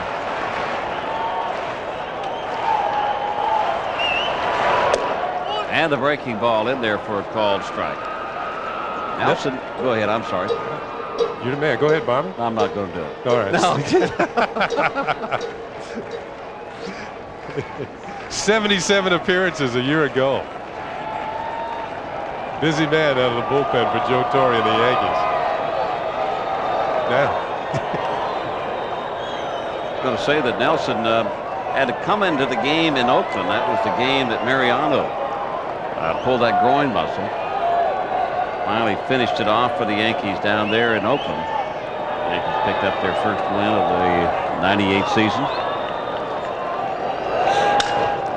Severe jam shot and in foul territory. Brocious will put it away. Got in the kitchen, as they say in baseball, on Robert Perez. When you hit a ball like this, you don't want to go back to the bench. I mean, it's like he had handcuffs on. Look where that ball is. Can you believe that? I mean, that is in the kitchen. Yeah, you get back to the bench and they tell you the ball's not carrying that way tonight. So Russ Davis, the 9th place hitter, will step in with 2 gone. Still 2 men on here in the 7th. Davis is 1 for 3.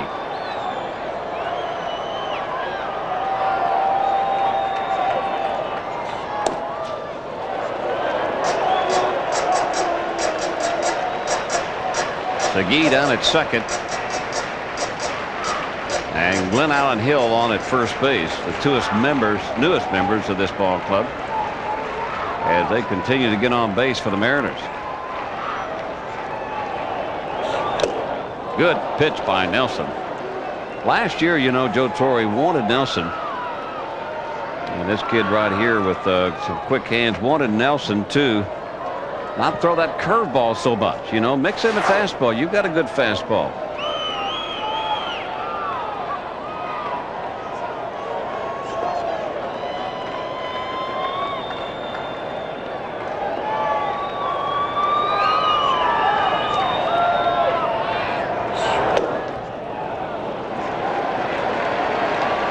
From the right side, you almost have to tie yourself into the batter's box because Nelson comes by the way of third base.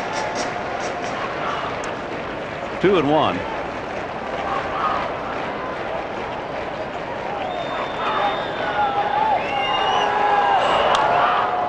That'll be off to the right side. See what Nelson has, though, with that, the way he throws the ball, it moves in on the right-handed hitters, then he goes away with the breaking ball. So he has pitches that go in the opposite direction. That's why he's so difficult for right-handed hitters to hit. They don't know whether to expect the ball moving in on their hands or they have to go out and get it. Besides that big sidearm delivery.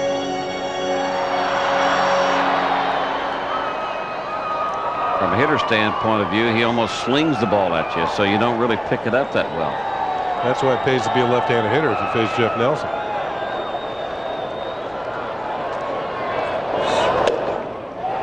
Davis didn't bite at the breaking ball, so now it's 3-2. And with 2 outs, the runners will be off of this pitch. Here's a look at the delivery. Now Davis is moving in towards the plate. See that front shoulder diving towards the plate? That's what you want to do. You got to try and hang in there. He holds up in the last minute as the ball breaks out of the strike zone.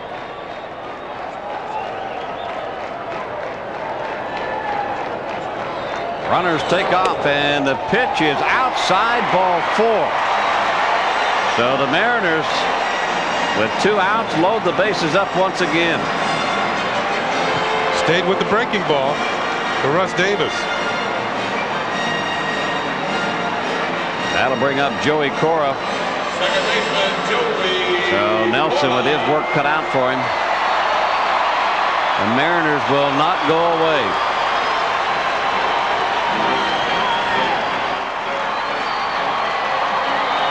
Torre 2 for 3 tonight. Walked, a double, singled, and has scored a run.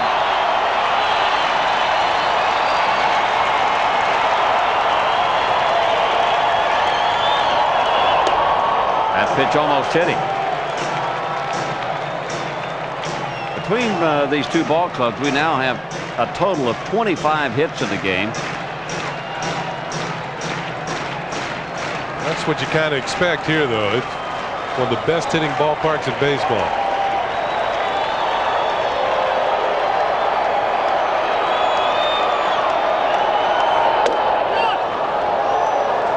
One and one.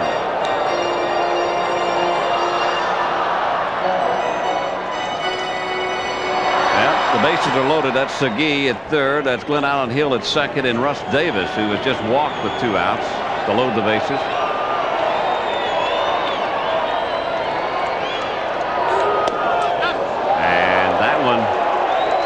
They thought maybe Cora went around too far. They asked for the appeal. It was denied.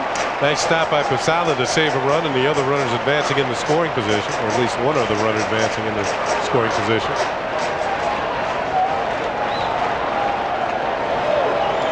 Well, the Mariners, who have taken a couple of their players out, Wilson and their significant players, Kid Griffey, is no longer in the lineup. That's up high, ball 3. Now it's 3-1.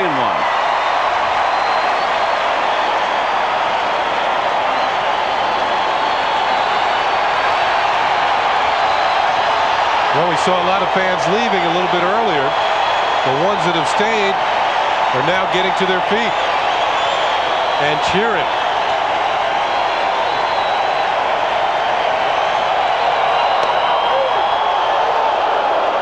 Three and 2. You almost got to believe that Joey Torre was taking that pitch for sure. And it's close. It's borderline, but it's called a strike by Tim Wilkins. So the runners will be off. 3 and 2 and 2 outs here at the bottom of the 7th. They take off, and the pitch on the inside corner, strike 3. He went outside for the second strike, and it strikes him out inside to finally end this inning with the Mariners and the bases loaded. So Nelson comes in, and the Mariners are gone, even though they scored 2. We go to the top of the 8th. It's 11 for the Yankees, 6 for the Mariners. New pitcher, 40-year-old Tony Fossis comes in out of the bullpen. Fossis has pitched just 2/3 of an inning. And a new catcher is Rick Wilkins, who had a sacrifice fly last inning to drive in a run. Fossis has been around as he faces Derek Jeter. Jeter has a couple of hits, a couple of runs scored, double in the first inning, single in the 4th, scored each time.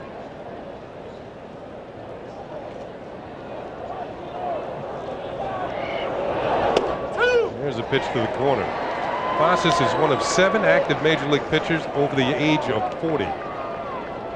But his arm is well preserved. He's only thrown 393 innings. He's what you call one of those specialty guys to come in to get out a left-handed hitter.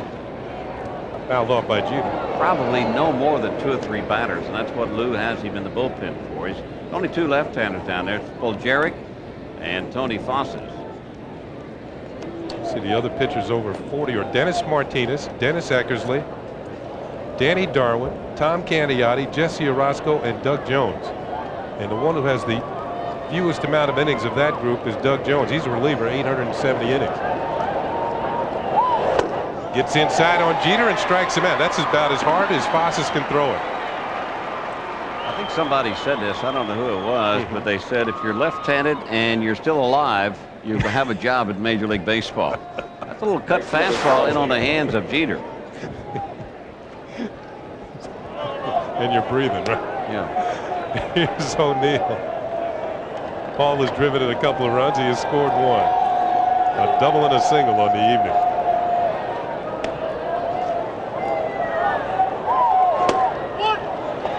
Drops down on that breaking ball for a called strike.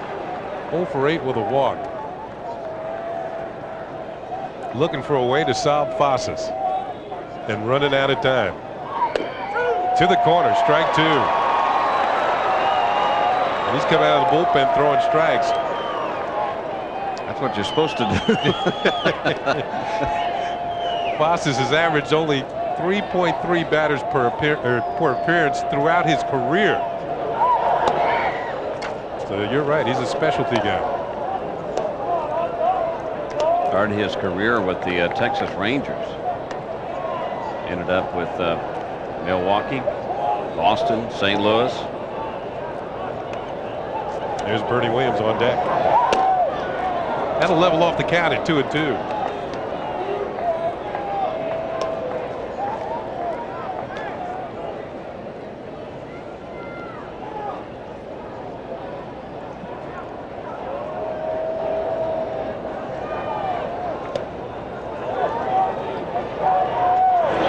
Breaking ball lined to the left center field. It's going to be a base hit for Paul O'Neill.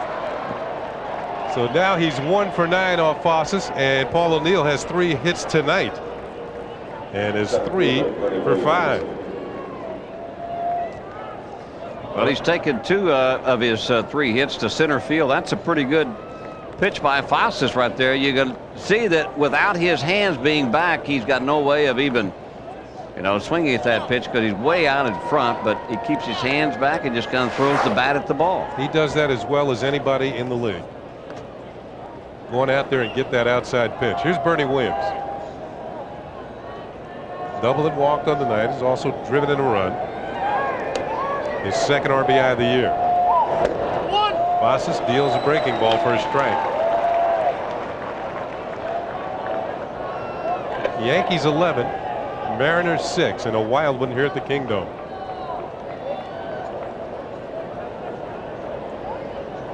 .26 hits in the game, and Brosi says, I don't have any of them. Changeup misses. A ball and a strike to Bernie Williams.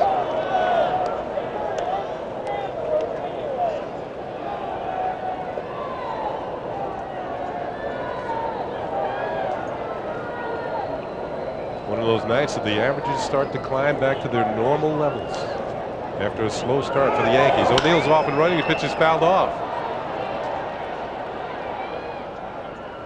Well, now with the lead down to 5, and the Mariners, of course, like you said, Bob, you don't have enough runs in this ballpark. Well, Paul O'Neill's a competitor, and Segui was playing way back of Paul O'Neill. They weren't even paying any attention to him, and he said, hey, why not? 11-6, 5 runs. You never know against the Seattle Mariner ball club. Got to get as many runs as you can.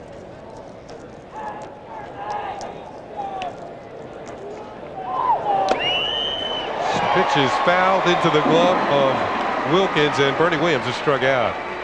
So Fossas has struck out 2 of the 3 men he's faced. The breaking ball that just hangs right out on the outside corner. And one thing about Fossas, he's got the fastball. He'll move around, 2-seamer, 4-seamer, and then a breaking ball. Different arm angles. Tino had to hit way back in the first inning, drove in a run. There's that kind of sidearm breaking ball for a strike. Drops down a little bit more against left-handed hitters.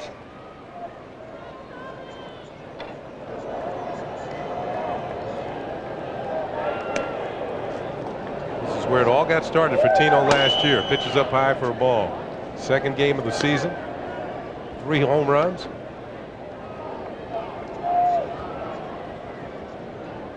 Went on to have 34 runs batted in the month of April, a major league record. Swung on, that ball's hit hard to left field, and it's going to drop in. Glenn Allen Hill will come up with it.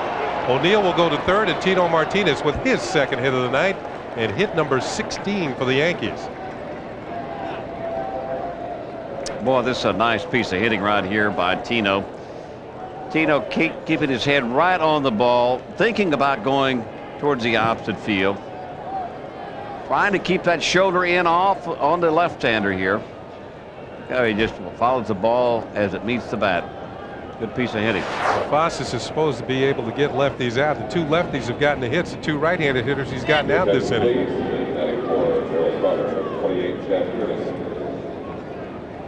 Pitch hitter will be Chad Curtis. Pitch hitting for Darryl Strawberry, who had 3 hits, a double, 2 home runs, and a strikeout. But they go to the lefty, and Strawberry's out of the game. And Curtis will probably take over defensively in left field.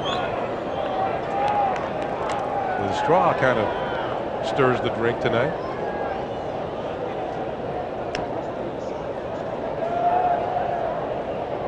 For 3 hits and 4 RBIs. Chad Curtis takes a pitch up high for ball 1. Had a home run down in Oakland. At the time, gave the Yankees a lead. They thought that was going to be it enough, but the A's came back to tie it. Yankees had to win it in 10, 9-7. Boy, it was a timely hit, though, a timely home run. Breaking ball for a call strike, 1-1. It's one of those line drive balls that you hit, and you just don't know if it's going to get high enough, and it just barely cleared the left field wall. He has really pumped those biceps up for 98 too. That's become a major part of the game now for hitters. Big swing and a slow roller, foul. I wonder if all that. I wonder how far I can hit the golf ball with that muscle.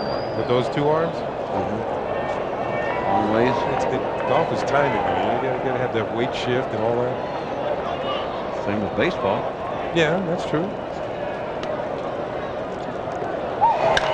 Ball hit in the air to right center. Perez on the run. Can he get there? No, it's in the gap. The outfielders run together. And Tito Martinez is going to score all the way from first base. And the Yankees have picked up 2 insurance runs here in the 8th inning and now lead 13-6. You think by not pumping a few weights that Chad Curtis could drive a ball like that into the gap in right center field? You think he's not strong? Look where this pitch is. Look how far outside it is. He just kind of slapped at it. And he drives in a couple of runs.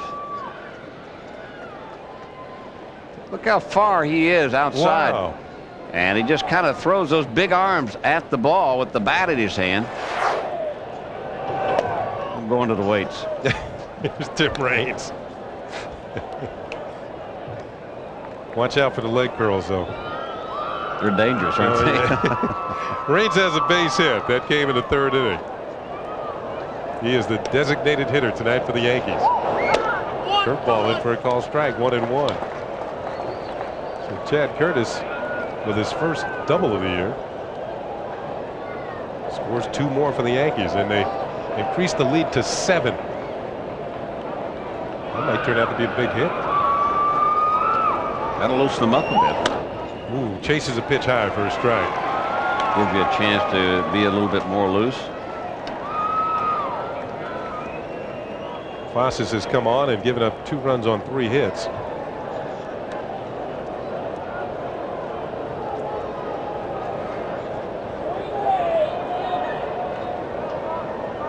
Raines had his hit batting left-handed, left-handed in the 3rd inning.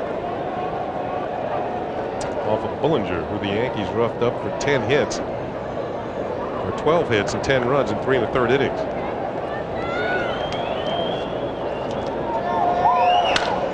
Swung on and hit high and deep to right center field, but Gibson coming over. The center fielder puts it away, and that's the final out for the Yankees here in the 8th inning.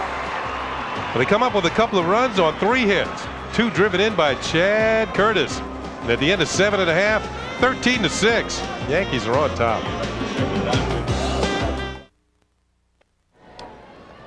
Taking over in left field is Chad Curtis. Chad, who drove in 2 runs. Well, that 6th spot in the lineup tonight for the Yankees has driven in 6 runs between Strawberry and Curtis. Alex Rodriguez to face Jeff Nelson. Woo! Puts him in the spin cycle. I think A-Rod was taking one pitch anyway. He just wanted to see one from Nelson. See what it looked like. I don't think he wanted that good to look at it. Tries to come inside again and misses. 2 balls and no strikes.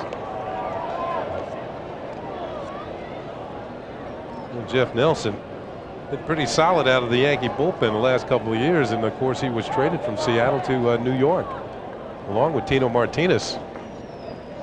You might miss him in the pen here. Pitch is fouled off by A-Rod, and that's strike 1. That is the closer, Heathcliff Slocum. Last year came over in the deal from the Boston Red Sox. And that's the thing that when you talk about the Mariner bullpen, that's the thing that really the question mark on this ball club. Lou likes his starters. Of course, he likes his offense and his defense. It's the bullpen that really has given him havoc. Randy Johnson off to a slow start here in 1998. Of course, all the talk that he wants to be traded, that's kind of calmed down, but there are residuals from that. Pitch is fouled down the right field line. Full count now on Alex Rodriguez.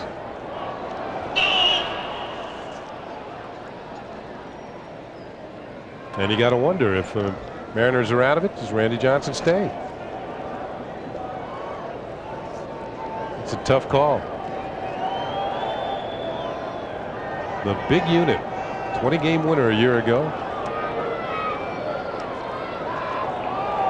3 balls, 2 strikes to Alex Rodriguez, leading off the 8th inning.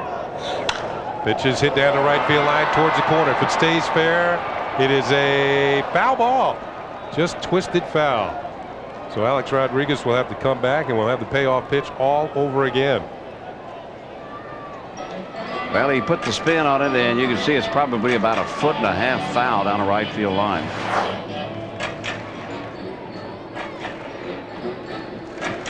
So Jeff Nelson will have to make a 3-2 pitch once again to Alex Rodriguez, leading off this inning.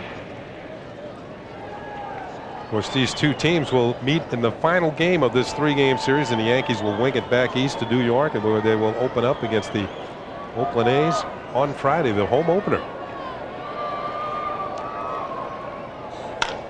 Ground ball rolled to the right side for Knobloch. Plenty of time, and he throws out Alex Rodriguez.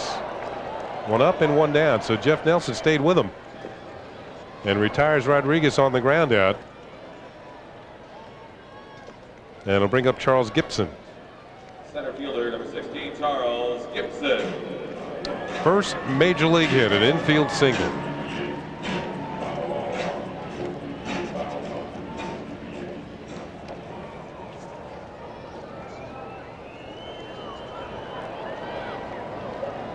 Gibson had talked about his speed.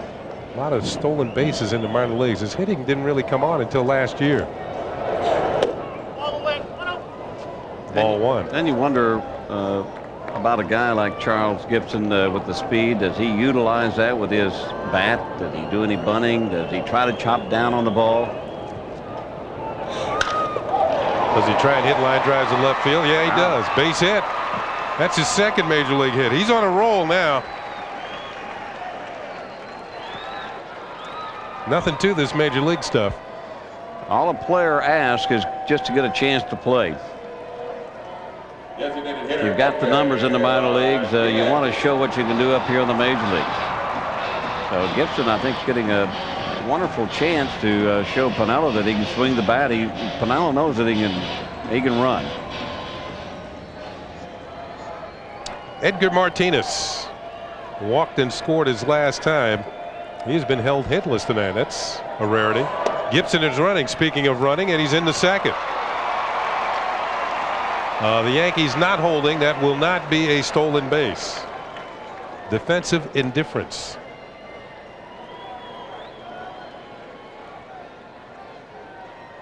Effectively, it takes away the ground ball double play. And now he's going to third. Same thing.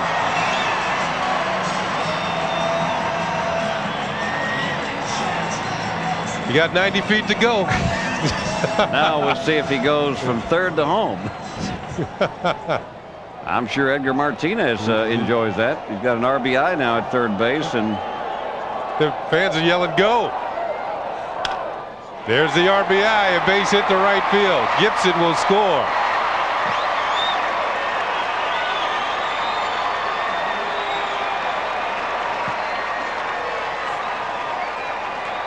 well, just a professional hitter in Martinez. And looks like Joe Torre has said something about Stottlemyre. Gibson will get some high fives for actually he stole a run to help the Mariners and Martinez. Now 13-7. Pitch it up high. Edgar just fights it off into right field for a base hit.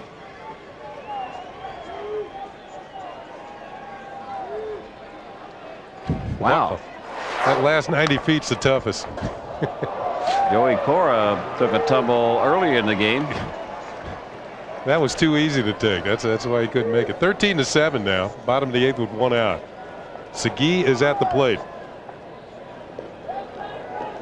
Segui had a base hit his last time up, drove in a run, and increased the hitting streak to 7 straight games.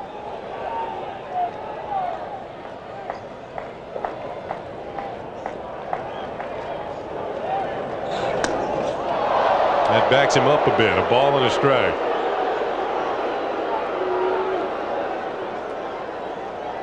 Left-handers tend to lean out over the plate, you know, because of Nelson's fastball running away from him. So when he does come inside, he spins them around pretty good.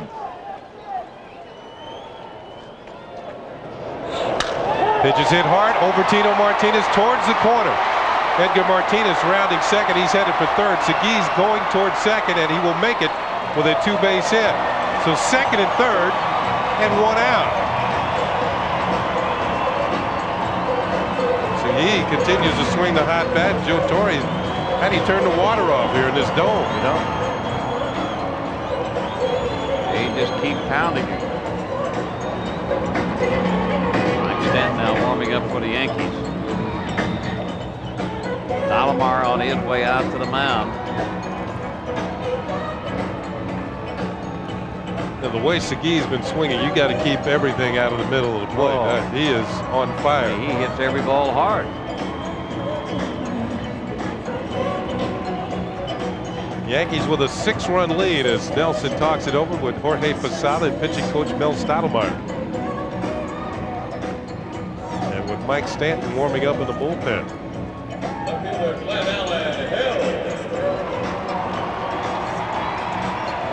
Sometimes those last few outs are the hardest ones to erase.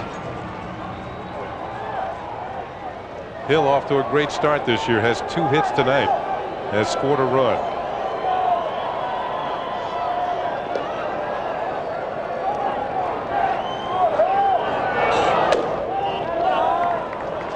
That straight up and down stance. Looks like he has a leisurely stance, and all of a sudden he uncorks and fires the bat through the zone.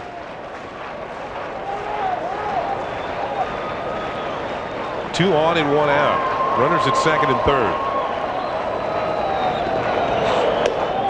Ball 2. 2 balls and no strikes.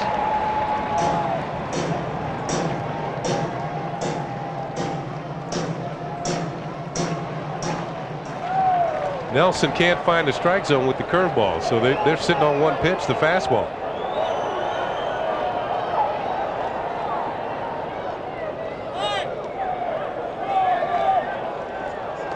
Time call by Hill and granted by home plate umpire Tim Welke.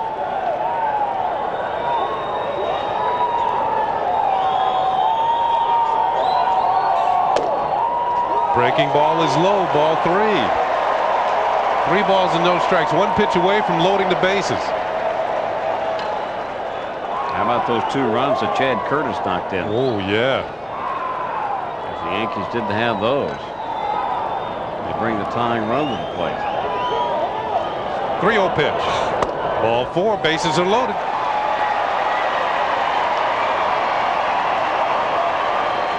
And here comes Joe Torre. He's seated up. He wants the left-hander, Mike Stanton. One out here in the 8th inning. Bases loaded. Rick Wilkins up. Sacrifice fly, his first appearance of the evening. That was last inning. He drove in a run in a pinch hitting role and stayed in the ball game to do the catching. He has to face a left-hander in Mike Stanton. There's a good curveball to the corner for a called strike.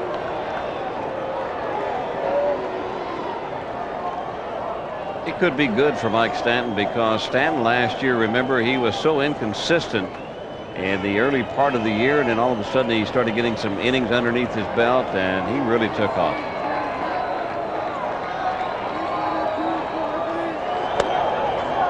That just misses, and the count goes to 1-1.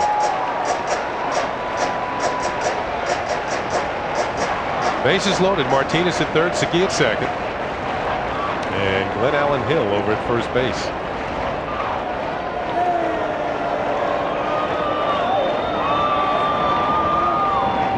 Stepping off is Stanton.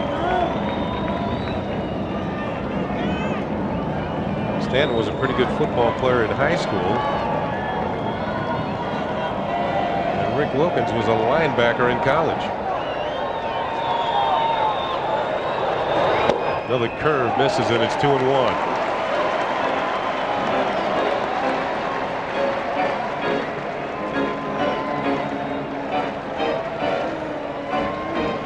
Wilkins a pretty good candidate for a double play ball if Stanton can induce the ground ball to one of his infielders.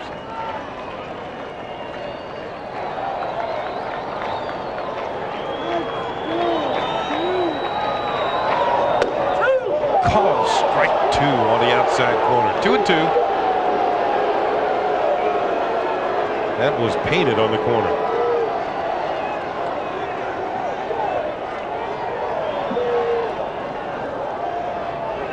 Joe Torre and his staff looking on, as well as Jeff Nelson, who left this load for Mike Stanton to pull. Wilkins tires of waiting and steps out. Hitter always likes to gather his timing, and you can see that Wilkins choking up on the bat a little bit, especially with two strikes on him now. He wants to gain a little bit more bat control.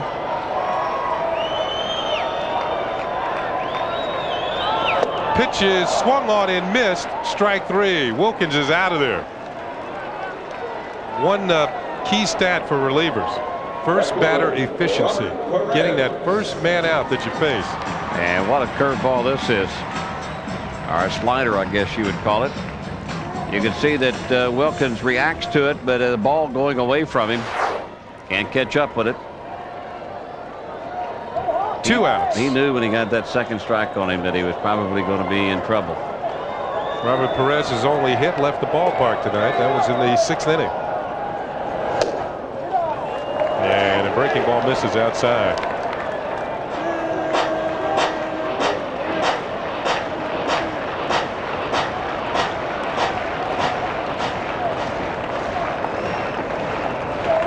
Mike Stanton trying to work out of a major jam here in the 8th inning.